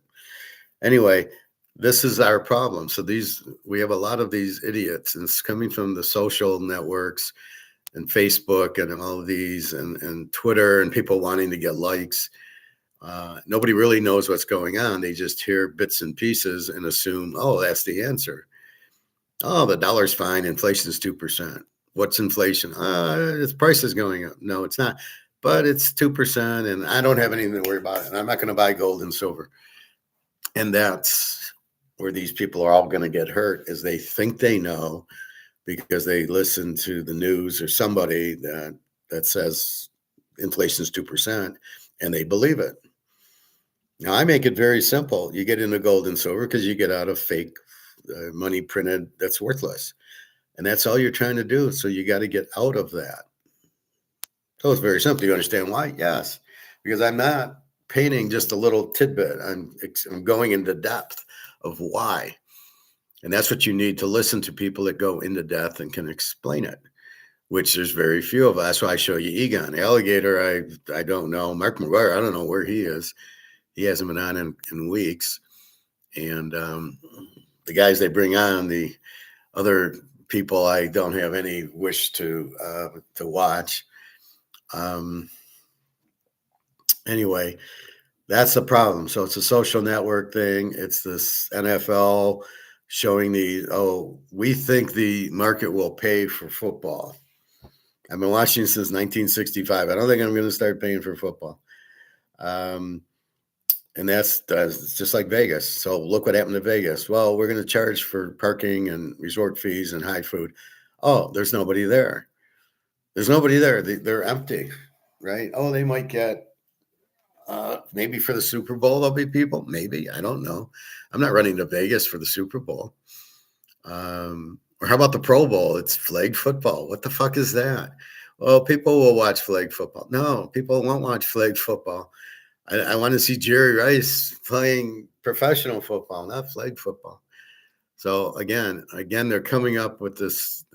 These are clearly Keynesians and socialists ruining football. Let's have a stupid kickoff. And oh wait, there was a penalty yesterday. I can't remember. Well, he led with his helmet to the shoulder pad, so that's a penalty. What are you talking about? It was a good, clean hit. The guy was in bounds. How do you want him to play? Just touch him, and So it's a game it's a physical game with hitting, and we like that. We don't necessarily want to see people get hurt, but people will get hurt because of people get hurt when the lineman falls on the back of the guy's legs and he hurts his knee. Anyway, that's what we have. So we've got to understand that most people are idiots, and you kind of ask a few questions to try to get the answer. Do you own gold? No. The better one is you go to your financial planner and you say, what should I do with my money? And if he doesn't tell you gold and silver and he tells you stocks, I would get up and run away from him. He's an idiot. He's a salesman. He's working on commission, and he's going to sell you the highest commission stuff. Just like when you go to a restaurant and they go, oh, what do you want to drink? Because they get $3 now for a little Coke or Pepsi. And you're like, I want water. It's fine. I'm not wasting I can get a 2-liter, but I don't really want to drink a lot of pop. So I'm not going to spend $3 on a glass like this at a restaurant. So, but they're trying to sell you. They think you're intimidated, that you won't say no. And most people are weak. Yeah, give me a Coke. Give me this, give me that. No. Give me water. Put a lemon in it. If I'm smart enough, I'll bring my own cinnamon and pop it in, and off I go. But that's where a lot of people are. They're trying to, most people are weak. They're just going to say yes. They won't question. And this is coming from school, where they probably get yelled at if you ask a question in the classroom. I don't know. Thank God I'm not in school now. It's not a good thing. But again, just look at Vegas. It's because people are idiots, are listening, going, oh, we can charge for parking. That's a revenue opportunity. In what world is it a revenue opportunity that people are going to want to pay for parking? Just like, in what world do we want to pay for football? There is no world. So this is what we're dealing with, a bunch of idiots. So we got to keep our ground. We know what we know. We can prove it. We have the facts behind it. I'm always very thorough explaining. So A, I'm real, and B, you can explain it. So my goal is to explain it well enough that you can explain it to your friends and family. Profit. Remember the old days when a receiver had to worry about having his head taken off by the likes of Jack Tatum or George Atkinson. Well, that's the whole point. And that was part of the game. And I know they clotheslined Lynn Swann a few times. He almost didn't play in that first Super Bowl with Dallas because he got a concussion against Oakland in the championship game. And he got carried to the hospital. And so he wasn't sure if he was going to play. Now he probably wouldn't have played in the Super Bowl. He probably wouldn't have passed concussion protocol. But he did. That was the game he made all those incredible catches. But You send out a product football and the market says yes, and the market will pay. You put it on free TV. The market likes that. We want to watch it. You want to get it out to as many people as you can. Like I said, our ice cream shop, we want to have 1,000 people a day, even if they don't order the ice cream. But the last thing I'm going to do is lie to the people and say, "Oh yeah, I got all these ice creams on sale. Well, give me a chocolate. Well, I don't have it. Give me a vanilla. I don't have it." That's what Comex is doing, right? I want to buy some gold cheap. Well, sorry, I don't have it. We can't deliver it because there is no physical here. But you want the people in. So Vegas is actually chasing them out and not realizing it with the high parking and the high resort fees. Nobody wants to stay there, and they all are losing money and they can't pay the rent and all that. So Vegas is a prime example of not understanding the market. That's the first thing you must understand is the market. Don't treat the market like idiots, even though a lot of them are idiots. It's the same thing here. Oh, well, they'll pay for football. They like football. They'll pay for it. Like you said, the average guy who has no idea what a first down is might pay because they're not used to paying, right? Oh, I pay for Amazon and I pay for Netflix or, the Disney Channel or whatever. I pay for that. So, yeah, it's another payment. And most people, I won't pay. Netflix is the only thing I pay for. I don't pay for Roku. Everything I got's free, and I got an antenna, so I can watch the games today with the antenna. I think the game starts at 1, doesn't it? Let's see. Yeah, 1:00, Buffalo, Jacksonville. 4:30, the Eagles, and 8:15, San Diego.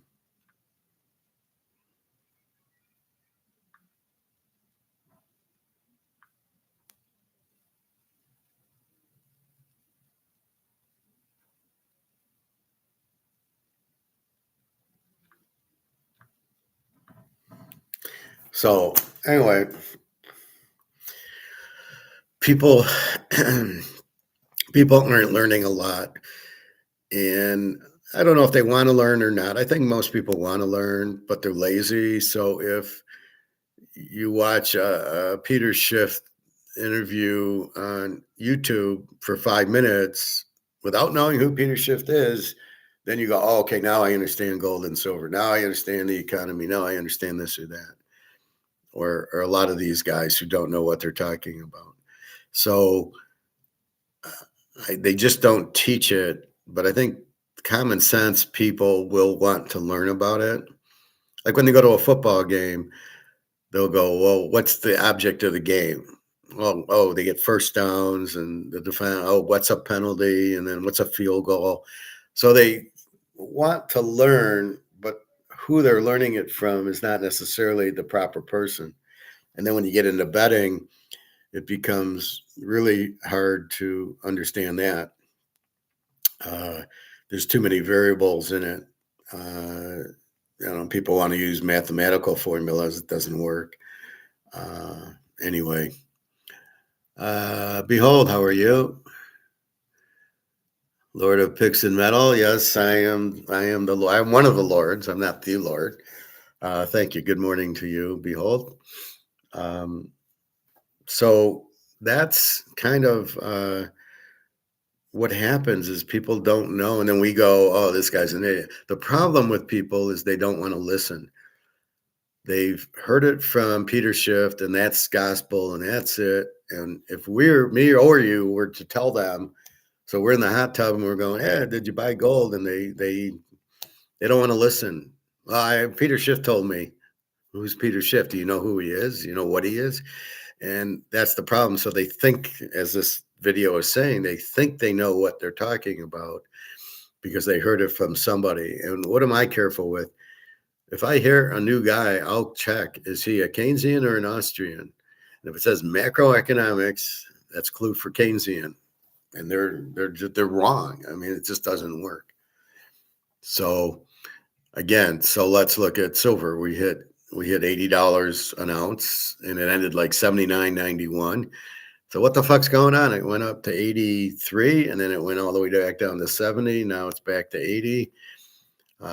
Egon thinks it's a volatile market. That's paper. It's a volatile paper market.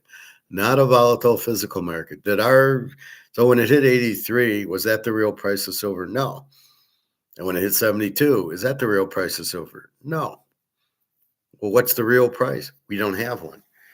We have paper prices, but we don't have a physical price. So we don't know what it is, but we know it's 10 times higher than what. So I put it at 800 right now if it's 80, because you've been messing around with derivatives and options, lowering the price, not based on the market demand. How do we get a physical price is based on the market?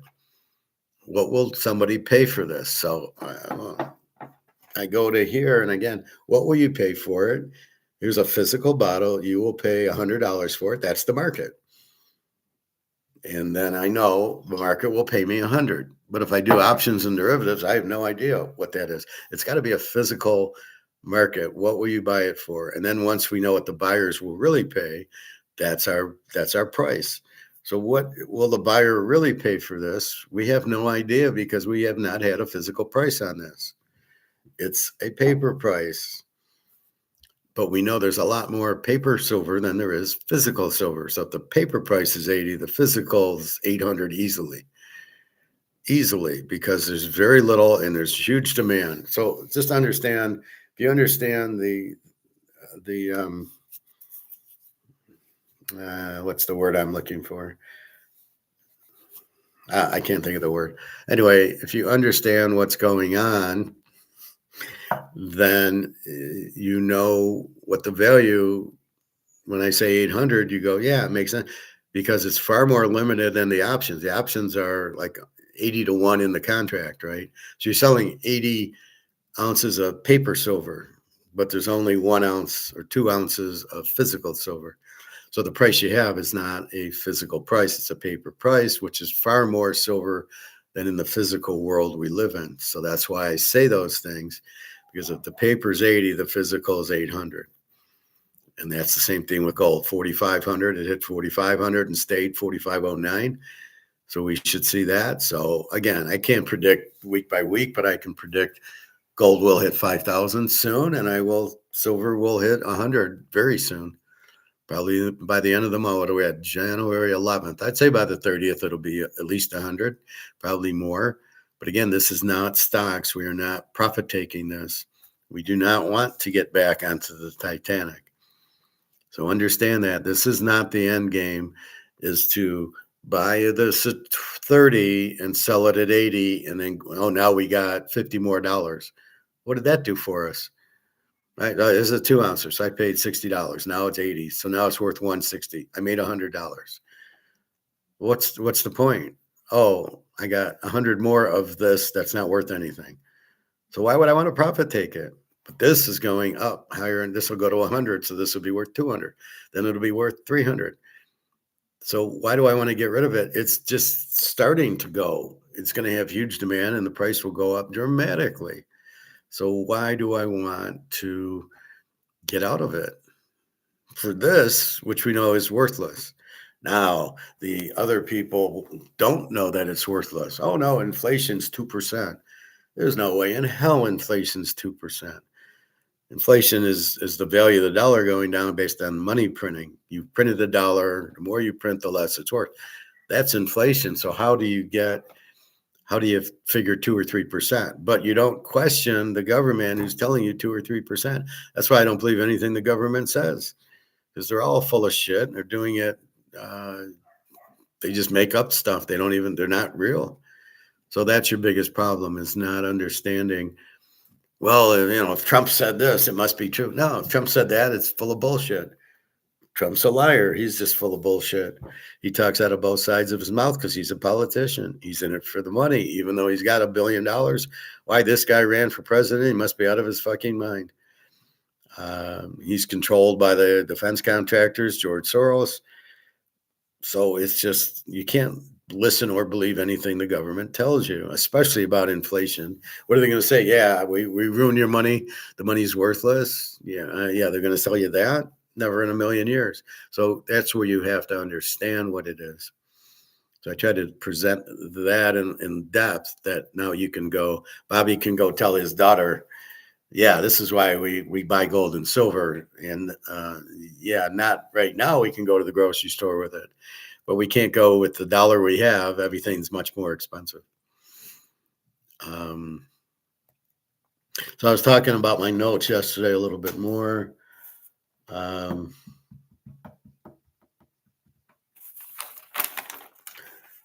Anyway, it's good to go through my notes every once in a while. Again, we talked about the powerful countries, what it takes to become a financial power. And as I said, it was low taxes because you want the money in the people, right? You want us to run the economy. The more you give to the government, they don't know how to run the economy. They're idiots at it, right? Look at everything they do. They overspend and everything else. Free trade is the most important, which Trump comes in and does tariffs because we have a $38 trillion debt and he thinks, well, we'll charge tariffs on everybody. They'll just keep paying and then we'll be able to pay off the debt because I can't tax you and I can't print the money and we don't have any gold, which leads me to tariffs where the countries, I'm sure, will just pay more for the goods that we don't produce. We don't make anything. What money are we going to gain from tariffs? What is it that we sell? Not microchips, computers, phones. Now they're China. What's going to be New England football hats or something? So we don't sell, but that's his point of getting out of the debt. You can't get out of the debt. The only way you get out of debt is having gold. It's the only way out. And then jacking the shit out of the price and then using the gold to pay off the debt. It's the only thing. We're doing it here. Let's say you owe a credit card. Let's say you owe $5,000 on a credit card. So you bought gold at $2,000. Gold's now worth $4,500. In a little bit, it'll be worth $5,000. You can sell that 1 ounce of gold, pay off your credit card that you paid $2,000 for, and there you go. Sell it, get your money. There's my credit card payment. With 1 ounce of gold, you paid. But if you wait till it goes to $10,000 an ounce, there you go. That's how you pay off your debt. Take the ounce of gold and sell it, and then get the cash, pay off your debt, and that's very simple. So, that's the problem. People don't get it, but we're fucked with the debt. So here's Trump trying to tariff. Well, wait a minute. Free trade is the most important because countries have different things. Canada, you guys have different things than we do in the U.S., which we need, which we can use. You get profit out of it, and we get goods and services that we need. And that's the idea of free trade. India, China, Russia, they have stuff there that we need. And it's just the way that Germany has no natural resources, no oil, no gold, no silver, no natural gas. So they need it from Russia or China or wherever they're going to get it from. But they don't have it. So how do they heat their homes? How do they have their electricity? So that's what's critical about it. And, it's stuff like that. That's why you trade, and that's why it should be free. You don't tax it. The rule of law is important. We see how bad the NFL refs are, but just in regular, the law's got to be what it is. Stable money, you have to have gold because as we see, you print money, the money becomes worthless. There goes your nation. So you got to have gold. But what's BRICS doing? China, Russia, India, they're all buying gold. They have gold-backed currencies. They're all into the gold as a means to keep the money stable and keep rich. They are rich because they have gold. We are not rich because we don't have gold. Well, me and you are rich because we have gold and silver, but they're not. And then good communications. So, this is what we're doing, and everybody understands it. The other thing it would be is also having a army to defend your country, but not to go outside your country. In other words, why is the U.S., why are we in Venezuela and Israel and Iran and Ukraine? Why is our army all over the place? Why are we trying to run the world? Everybody's different. Nobody wants to be run. What would happen if the Russians took over our government and said, this is the way the country's going to be run? We wouldn't be happy. So what the hell are we doing in the Ukraine or in Venezuela or half these countries, Africa. Why are we there? They don't want us. They want to govern themselves. They want to be free. And we keep everybody down. We're not good boys. Anyway, that's a financial power. And we're not following any of the things because we got Keynesians in charge. Keynes, he was a protectionist. He worried about unemployment. Wages are rigid downward. He's worried about monopolies. He wants monopolies, tariffs, and unions. That's all bad economics, right? Increased demand and monetary and fiscal policies. This doesn't work. It's inflationary. So he wants to print money. Fiscal policy, stimulate the government, the economy with government spending, which disagrees with Say's law. This is Keynes. Keynes is backwards from Say's law and Adam Smith. Adam Smith has proven it works. Say's law proves it works. Every time we go to work or every time we get money or we win a football bet or our gold goes up, we get the money in and we go spend it. That's Say's law and that works perfectly. What doesn't work is these taxes and the inflation and things, monopolies and unions, the things Keynes wants. None of that works. The unions don't protect you. Minimum wage doesn't protect you. Oh, I'm going to make $50 an hour on minimum wage. Well, I won't have a job because nobody can afford to give me the 50. Again, this is socialistic. I'm going to tell you how much to pay your employees. No. I run the business. I know what I can pay my employees. And if they're worth it, I'm going to pay them X. But it might be, but it won't be $50. Maybe I can afford $20 an hour to pay the guy to scoop the ice cream, right? But you're telling me I have to pay him 30. Well, I can't afford it. It doesn't fit my budget because I got to pay for the rent. I got to pay for the ice cream and I got to pay for the cones. And I want to make money as the owner. And so all that does is cause unemployment. Well, I'm going to have to let you go. I can't pay you $30 an hour. Again, it's a socialist concept that we can tell business what to pay you. This is, again, not laissez-faire. The government's getting involved. That's what laissez-faire means.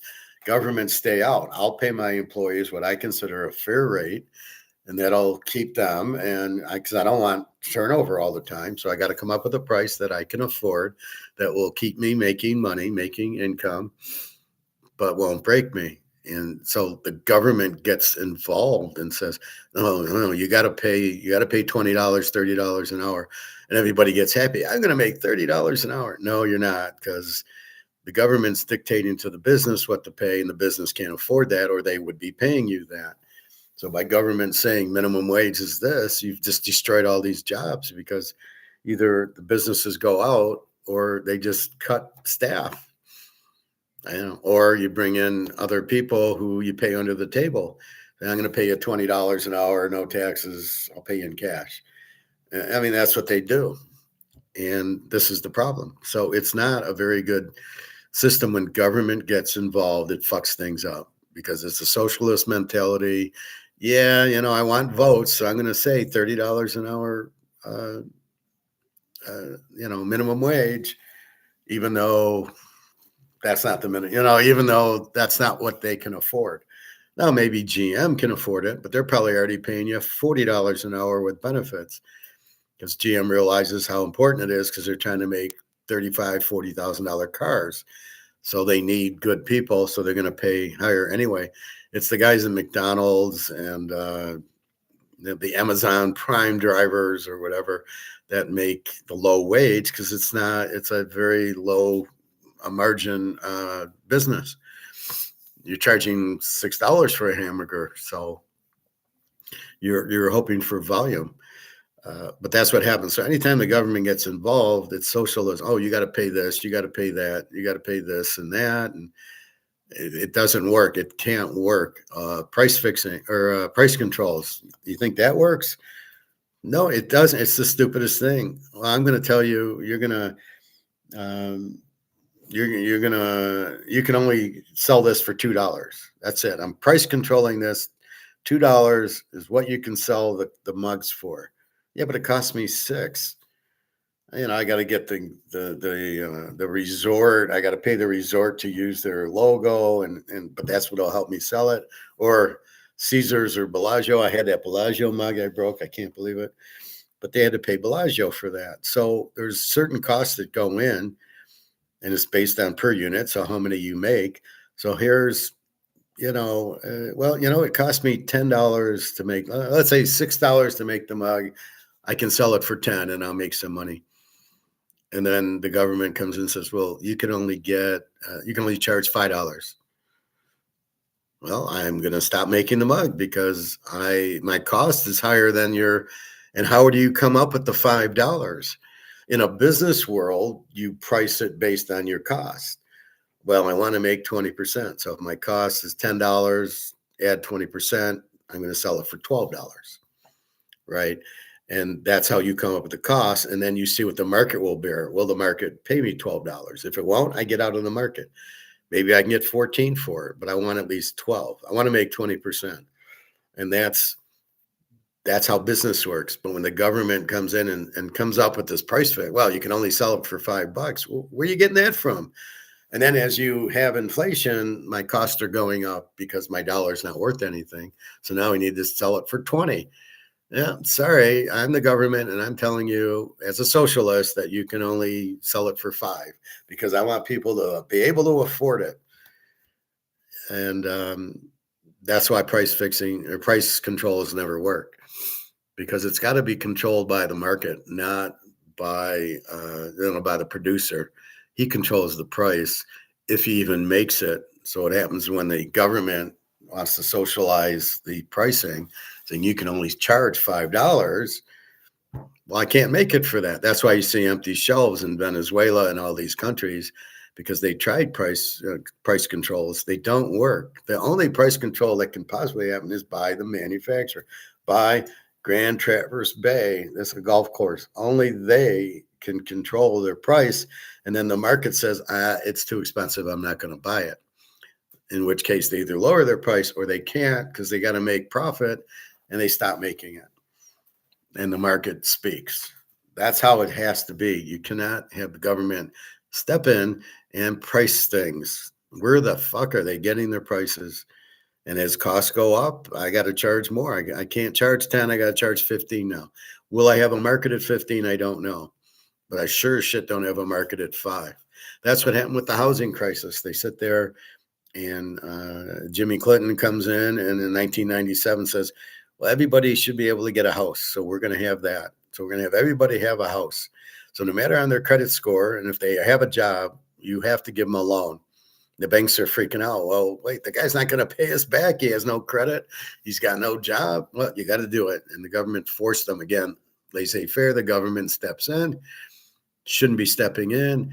And 10 years later, you have the housing market crash and all the banks going out and all these problems because you gave loans to people that you shouldn't have because the government interfered. Nothing the government does works because the market has to dictate. That's why banks ask you for that. Well, I'm looking at this and I'm going, okay, I can't lend you, you want $100,000 for a house. Sorry. Let me see your income. Oh, let me see your credit score. Okay. I can't do it. You're not, I don't know if you'll pay me back. You don't have a good credit history and you don't make enough money. So I can't do it. That's how the market does it. But when the government gets involved, and that's why all these problems happen. How do we have a $39 trillion debt? Who did that? Oh, the government. Yeah, we need to hand out, and we're handing out welfare, and we got to have the defense contractors, and we need 50 million government employees. Government should be a business like anything else, and it should produce revenue. It should produce income. It doesn't. So when the government sits there, okay, we got all these people to pay. Well, we're going to get the money. Well, we'll do bonds and we'll sell them. Then the Chinese will buy our bonds and the Russians, the treasuries, and then we owe you. And that's the $39 trillion debt. And that's why you have to pay it off. China and Russia aren't going to just sit there and say, well, you know what, gosh, guys, Putin, we're not going to pay you. Okay, have a nuke up your ass. You can't just ignore it. So That's who you owe, the people that bought your treasuries, so you could pay your government employees, your defense contractors, Social Security, where they stole our money, because it should be a professor. I should have a professor account with all my money that I've been paying in for 50 years. No, sorry, there's no professor account. It's just a general account. You've been paying Joe and Bill, these 80-year-olds, for the last 30 years, and now that you're of age, these younger people are going to pay you. Yeah, good luck on that. So it's just a Ponzi scheme, right? You're paying somebody else is paying you. It's terrible. Why didn't you just let me keep it in my own account, call it a Social Security account? I could have drawn 5% and I'd have $500,000 and I could actually retire. So this is, again, the government getting in, but it's all this spending the government does. I mean, mostly it's the Social Security and the interest on the debt. That's from the government. So the government just keeps printing treasuries and selling them. Now we can't even sell them to anybody. Nobody wants them. So we print it and buy it on our own. So now we start owing ourselves, which means you're really up shit's creek. And so that's what happens. You basically have this monster debt created by the government. So if we're running the ice cream shop, and we need 20 grand a month to break even, and we only get 10 grand a month, we're in trouble, right? We don't borrow more to pay our employees. We fire our employees. Sorry, I can't keep you. And then we might go out of business because we don't have enough to pay our bills. But the government won't do that. All their little different, the TSA and the Department of Defense and the education and food and all this shit. Where do you pay it from? Oh, we'll just print money and pay it. And that's your problem. And they keep doing it. They don't lay off anybody. And you keep having the people, and you keep having to pay them with treasuries or printing money out of thin air. And it makes the money worthless. That's your inflation. How do you pay off the debt? You can't. How do you stop paying your employees? You can't, because you're not going to fire the whole government. How do you pay my Social Security? You can't, because I already paid into it. I want my money back. And so you just keep printing and printing until people just aren't interested, which is where we're at now. That's the whole point of the debt and the inflation, because the government got involved. That's why it must be privatized. If you would have a private company pay the bills, but that's why you can't have a big government. I think there was something that says limited government, right, in my 5, which means, because you can't afford them. You're not a business. You're not generating revenue. Taxes are not revenue. So if you are the government, how do you make your money? Well, that in the 1800s, it was tariffs, but it was different. It was like you tariff Britain for the tea or something like that, the whole Boston Tea Party thing. So you would tax them on that, and then that ran the government. But you had a very limited government. To live in the 1770s with Ben Franklin and Adam Smith and all those guys. But that's how the government ran. It was never meant to be this huge, massive government that you can't afford. It doesn't produce anything, does not produce revenue. So we're all fucked. And at what point do they go, oh, geez, I bet we better lay off most of our government workers because we're not getting revenue in. And now people are retiring. So now they're not working, paying you tax. If I make 100 grand, I'm going to pay you X amount in tax. Well, now I'm retired and I'm collecting my Social Security and I'm living off my pensions. Then you're not getting tax, are you?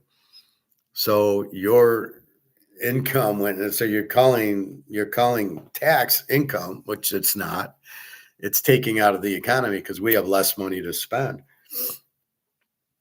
And that's where we're at. So it's just, how do you get out of $39 trillion debt? You better buy a shitload of gold, and you better raise that gold price like 50, 60,000 an ounce. And you better find, a ton, which is 32,000 ounces. So you better find a ton and mark it up, because what you're doing now is just, you're killing it. So anyway, that's our debt problem. That's our economic problem. It's very simple. We're the market. We determine what your price is. You want to sell steaks at $20, and we say, no, you're not selling them. They'll sit on the counter. You don't make profit. Your goal as a business is to make profit. The government's goal, I don't know what it is. It's certainly not to make profit. It's just to drive deeper and deeper into debt. Again, not following Say's law, not following anything, and just creating havoc because it's not. What are you doing? At what point do you stop with the debt? Oh, we're going to come out with we're going to tax everybody's Bitcoin, and we're going to come out with stable coin, and we'll use stable coin to pay off the debt. No, you can't. You can only pay stable coin to Russia if they'll accept it, which they won't. And but are they going to accept a dollar? Probably not. You're going to have to come up with gold to pay it, which you don't have, or silver, which you don't have. So we're broke. Only the people in charge, maybe they understand it, but they're not going to tell you, right? You're just going to be an idiot and go, yes, Trump says we have the money. We're going to pay it off. Okay, because he said, I believe him. Yeah, like we landed on the moon. Like 9/11 wasn't a Israeli attack. I mean, come on. What do you guys, don't be stupid. Understand what's going on. And that's the goal of the idiots. The idiots don't try to understand. They hear one thing, oh, gold's going to 100. Okay, great, without understanding why. Or I'm not going to get out of my stocks because the stock market's going to go up because Joe Blow said so. Even though we're in a recession and, we're this Titanic's sinking pretty fast now. So your only hope's gold and silver, but we know why it's gold and silver, because the dollar's worthless because of all the expense. They have to keep printing dollars, and you can't. If you can't back it with gold or silver, the dollar's worthless. The dollar's worthless.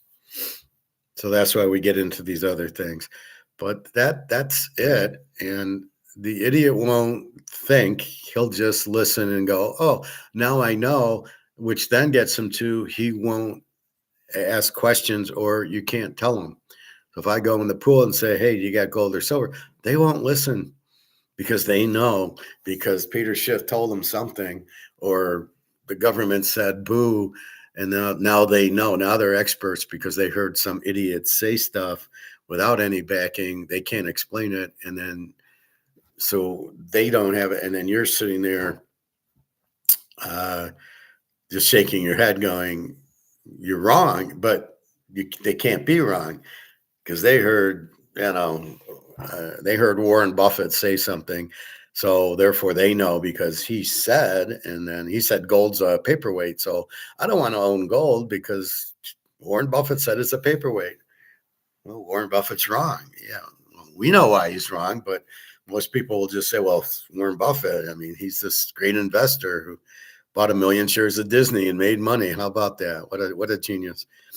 So that's the whole key to it. And that's why we struggle when we tell people, because they're idiots. They've heard and they believe what they've heard and they don't challenge it. And then whatever you present to them isn't right because they don't know, but they know they're right, as the beginning of that video stated. And that's the problem. So that's why we struggle when we're trying to talk about it. And that's why we all come here, where we can talk with people who understand what we're talking. But that's the problem. So you're in a hot tub, or you're trying to explain to your family. They're already brainwashed into believing that they know because Warren Buffett said this. And so, oh, if Warren said it, then it must be true. And I know now I know it, even though I don't know jack shit of what he said or why. And then when you come at me, I can't. There's nothing I can do. So I will leave you with that. Behold, the rules of everything seem to be upended this year.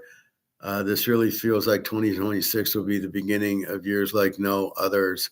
Well, the money will be gone. So if they don't come out with gold-backed currency, or they try to shove digital currency down our throat, yeah, it's going to be very bad. When I heard a black boxing channel talk about investing in silver last night, it seemed like a market. It's a marker. It's going up with barely any mainstream coverage, and regular people are starting to pile in. Well, that's the problem.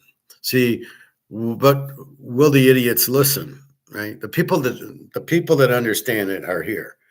And what do? We buy it, we buy it, we buy it, right? So we bought, right? But we understand why. And we listened and we said, yeah, that makes sense. Yeah, I better do that. Yeah, the dollar's going. Okay. But the mainstream media doesn't want you to know because there's not enough gold and silver in the world. They want to keep you in dollars because they can tax you, and they want you in stocks where the banks who run the government make money. They make commissions. They make commissions on you buying their stocks, bonds, real estate trust. And that's where they want you. And they can control you because they can control the money. They can print more, make it worthless. But if we're into gold and silver, we're on our own. We're free. We have found freedom. They can't tax it. I love when people say, well, I'm not paying tax on my gold. Why? I bought it at X. It's at Y. Why am I paying tax? Oh, you got to pay capital gains tax. Not if I don't get 1099. I just sold it and got it, and I'm not paying any capital gains tax. Now, if I pay too money and I do get a 1099, then I would have to because the government would know. But if I sell 5 ounces, I'm not getting a 1099. Then I'm not paying tax on it. So, people think it's like a stock. Well, you're going to pay 1099 on it. No, I'm not. This is gold. And as it goes up, I don't pay tax. I don't pay that interest income that you have a savings account and you made $500 and you got to add it to your tax return. I made $500. I got to pay tax on it. No, I don't think so. My silver went from 20 to 80. I'm not paying a nickel in tax on this. A, you're not asking. B, I'm not telling. But 2026, but you're prepared for it. See, I'm preparing you for everything that's going to happen because really the economy is still the economy. The market's still the market. The problem is the dollar's worthless. All these tariffs are really fucking everything up, making things more expensive as well as the inflation. So this is the point. We are prepared because we know. That's why the mainstream media isn't telling anybody. So nobody's prepared. Nobody understands. The dollar's crashing. This is Rome all over again. This is France and England. And they don't understand that. I think I read something on England being the power. Yeah, from 1821 to 1914, the age of classical liberalism, which is free market, England was the number one power. Why? In the 1830s, they outlawed slavery. They adopted free trade. They had a rule of law. They adopted the gold standard. They had laissez-faire, which to keep the government out, and they had low taxes, and they were the number one power. Does anybody know how they became the number one power? No. Well, we do because they went to free trade and gold and everything. And then what happens? The war came, and they had to sell their gold to get weapons. And I don't know what happened with their free trade. I don't know what happened with the laissez-faire. But things changed in 1914, which was World War I. And all the problems go back to World War I. And so all of a sudden, England was not the number one power. The U.S. became it, 1940, I guess. I don't know what happened between 1914 and 1944 when the new thing. Maybe the U.S. started taking it, but you had this bad recession, depression in the 1930s based on Keynes and FDR, triggered the worldwide, triggered the Germans, triggered Hitler, triggered Stalin, Mussolini. All that was triggered by the depression because FDR put Keynes in charge and he, basically inflated everything, and they took all the gold. So now we're on the gold standard, and it fucked everything up. And that's what you get. So that's what you're looking for is trying to get the everything back to those conditions. Do we have free trade now? No. Trump came out with tariffs. Do we have a rule of law? Barely. It's so corrupt. We don't know anything. Do we have a gold standard? No. Do we have laissez-faire? No. The government's involved in everything. And do we have low taxes? Probably not. So this is the problem. And one quick word. If you're going to sell this in Europe, you're going to pay a VAT, a value added tax of 20% in most countries. So my advice is, but you can sell gold with no VAT. So my advice, that's why we buy quarter ounce and half ounce of gold. So you can sell the gold and not pay the tax on it. But if you're gonna sell your silver, I don't know how it is in Canada, but here there's no tax. I can go, the guy's not going to tax me. So my silver I would sell here, but I'm not looking to sell my silver anytime soon. But it's nice because my portfolio keeps gaining because silver's now $80, and so you keep going. And but you're not recognizing you know it's worth more, but you really don't recognize it because you're not trying to sell the silver. It's not a profit taker. It's hold on and let it go to 800 and then let it go to 8,000. And you really don't want to sell because you can't sell to get into paper. You only sell to take a trip or pay off an expense. So maybe to buy a car or a house, to buy an asset with it. So that's the problem. That's what we need, and we're far away from that. So here comes 2026. The dollar is going to be bad. They're going to, I don't know, this digital crap. We don't want it because it's not real. Keep that in mind. It's not real. There's one, and somebody's telling me that is backed by gold. Okay. But again, I need to actually see it and touch it. Yeah, I do have $5. Look, this is a euro, and look, it says 5. And I can put it in my safe or put it somewhere, or I can trade it for gold and silver. Okay, that's fine. But that's it. Otherwise, anything digital I can't see or touch, I am not going with. And there'll always be money because if you notice, going to a casino, you want to play poker, you're giving them cash. You want to play table games, you're giving them cash. That's not going away. Oh yeah, we'll take digital. They'll never take digital. So I go to MGM downtown. Believe me, I'm giving them 300. I get 300 in chips.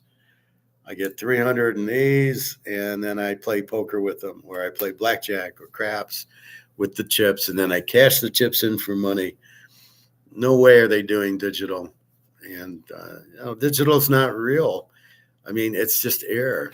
So you got to realize that. So this would be interesting, 2026, what they're really doing. But just be careful. And you know what you need for money. Very limited, backed by gold or silver. If it's not limited, backed by gold and silver, you don't want to touch it. You don't want to touch digital. Now, this will be curious what Kroger's does.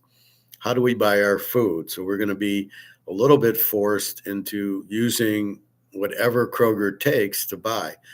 So like now, we keep a little in dollars and everything else in gold and silver, and that'll be 2026. It'll be a little in whatever it is to buy food, and yet then and then the rest we'll keep in gold and silver. So again, you need to pay your bills, you need to eat, we need to get gas for our car. So all that will be there. I'm wondering what gas is going to do. I still can get it for like $2.60 for a gallon. It's crazy how low it is considering inflation is so high. And now my 2-liter Coca-Cola is $3.50 and my gas is $2.50 for a gallon. It doesn't make sense. Gas should be much higher. So be careful with that. Anyway, let's go watch some football. Any other questions, comments before we call it a day? So again, in the Buffalo-Jacksonville game, which has started, so I can tell you I went over in the game. It's 51.5, and I went over because Buffalo, great offense, no defense. Jacksonville just scores a lot, and they're not going to stop Jim Kelly. The weather's fine, so I did take that one. And that'll be it. So my lock was Green Bay plus the 7. It won. And Buffalo over 45.5. So let's hopefully get that. The way these scores are coming in, I'm pretty confident on Buffalo. And then, we'll see about the rest of them. But these are very difficult games. We don't really have a good track record for them. It's not like Mahomes, like the prior year. Oh, he's a dog. Oh, we're betting a fortune on Mahomes as a dog, and he'd win the game. He beat Buffalo. He beat Baltimore. He was the dog, but the key's the quarterbacks. That's why I do like Aaron Rodgers. He'll win, but I don't know about Drake May and Purdy and Hurts and Allen and Lawrence. I think Allen beats Lawrence. The Purdy Hurts is pretty even, and Herbert and May. I don't know what to. I can't say Drake May is good. However, Caleb did win yesterday, which I didn't think that they could be favored. And I was right. Green Bay had him killed. But again, the coaching's so bad, and it's the same philosophy. Oh, we'll just play a stupid zone. And, because of all the running quarterbacks, they don't want to play man on man in the quarterback runs. That's what this is all about, these running quarterbacks who stink, most of them. Anyway, I think that's it. So we'll watch. Gold and silver comes on about 6:15 tonight. China takes the ball. And I would think that we'll see over $80 silver, probably 82, 83. We'll see how the day plays out. It's funny how certain days it goes up, certain days it goes down. It's part of the price fixed world of COMEX Ponzi scheme. So hopefully we'll get out of that and into physical, and then everything goes way, way up in the physical market. So we'll see. Gold finally 45.09. It held to 45. Now we'll probably see a week of 45.30 to 45.60, and then finally breaks to 4,600, and then it breaks to 4,700, and then 5,000 will be a good hurdle. It'll be 49.90. 49.80, 49.70, 49.90, 49.99. Can we get then we'll finally see 5,000, and then it goes to 6,000. It takes baby steps for some reason. I don't know, but it's worth a lot more. And I think we'll see silver really, really jump. It's just this bullshit COMEX. Really, but we know it's a Ponzi scheme. So that's all we can say. Well, we know what's going on there. All right, let's go watch some football then. Have a great day. Again, the free play yesterday was Green Bay as the dog, which did win. And we'll go from here. We have to analyze Miami and Indiana. I think Indiana is a winner. I think it should be an under, but when Miss put up 20, when it's 31-27 Ole Miss, I'm thinking this is probably an over game. The way Indy just pounds you. So we'll see. But anyway, have a good day. Enjoy. It's cold here. It snowed. So off to the pool at probably, I don't know what time to go, maybe 3. We'll see how this game's going. The Niner game's at 4:30. And the problem is the pool closes at 4:30. So I got to get to the pool by around 3. So I might go a little earlier. Anyway, that's about it. Have a great day. www.teaserking.com. And I'll talk to you tomorrow. Please feel free, questions and comments. I like the comments. That's why I do it live. It's good for me. It's good for you. You can ask questions, just like class. You can ask questions to the teacher, but only this teacher knows how to answer them for you. All right. Have a good day. Enjoy.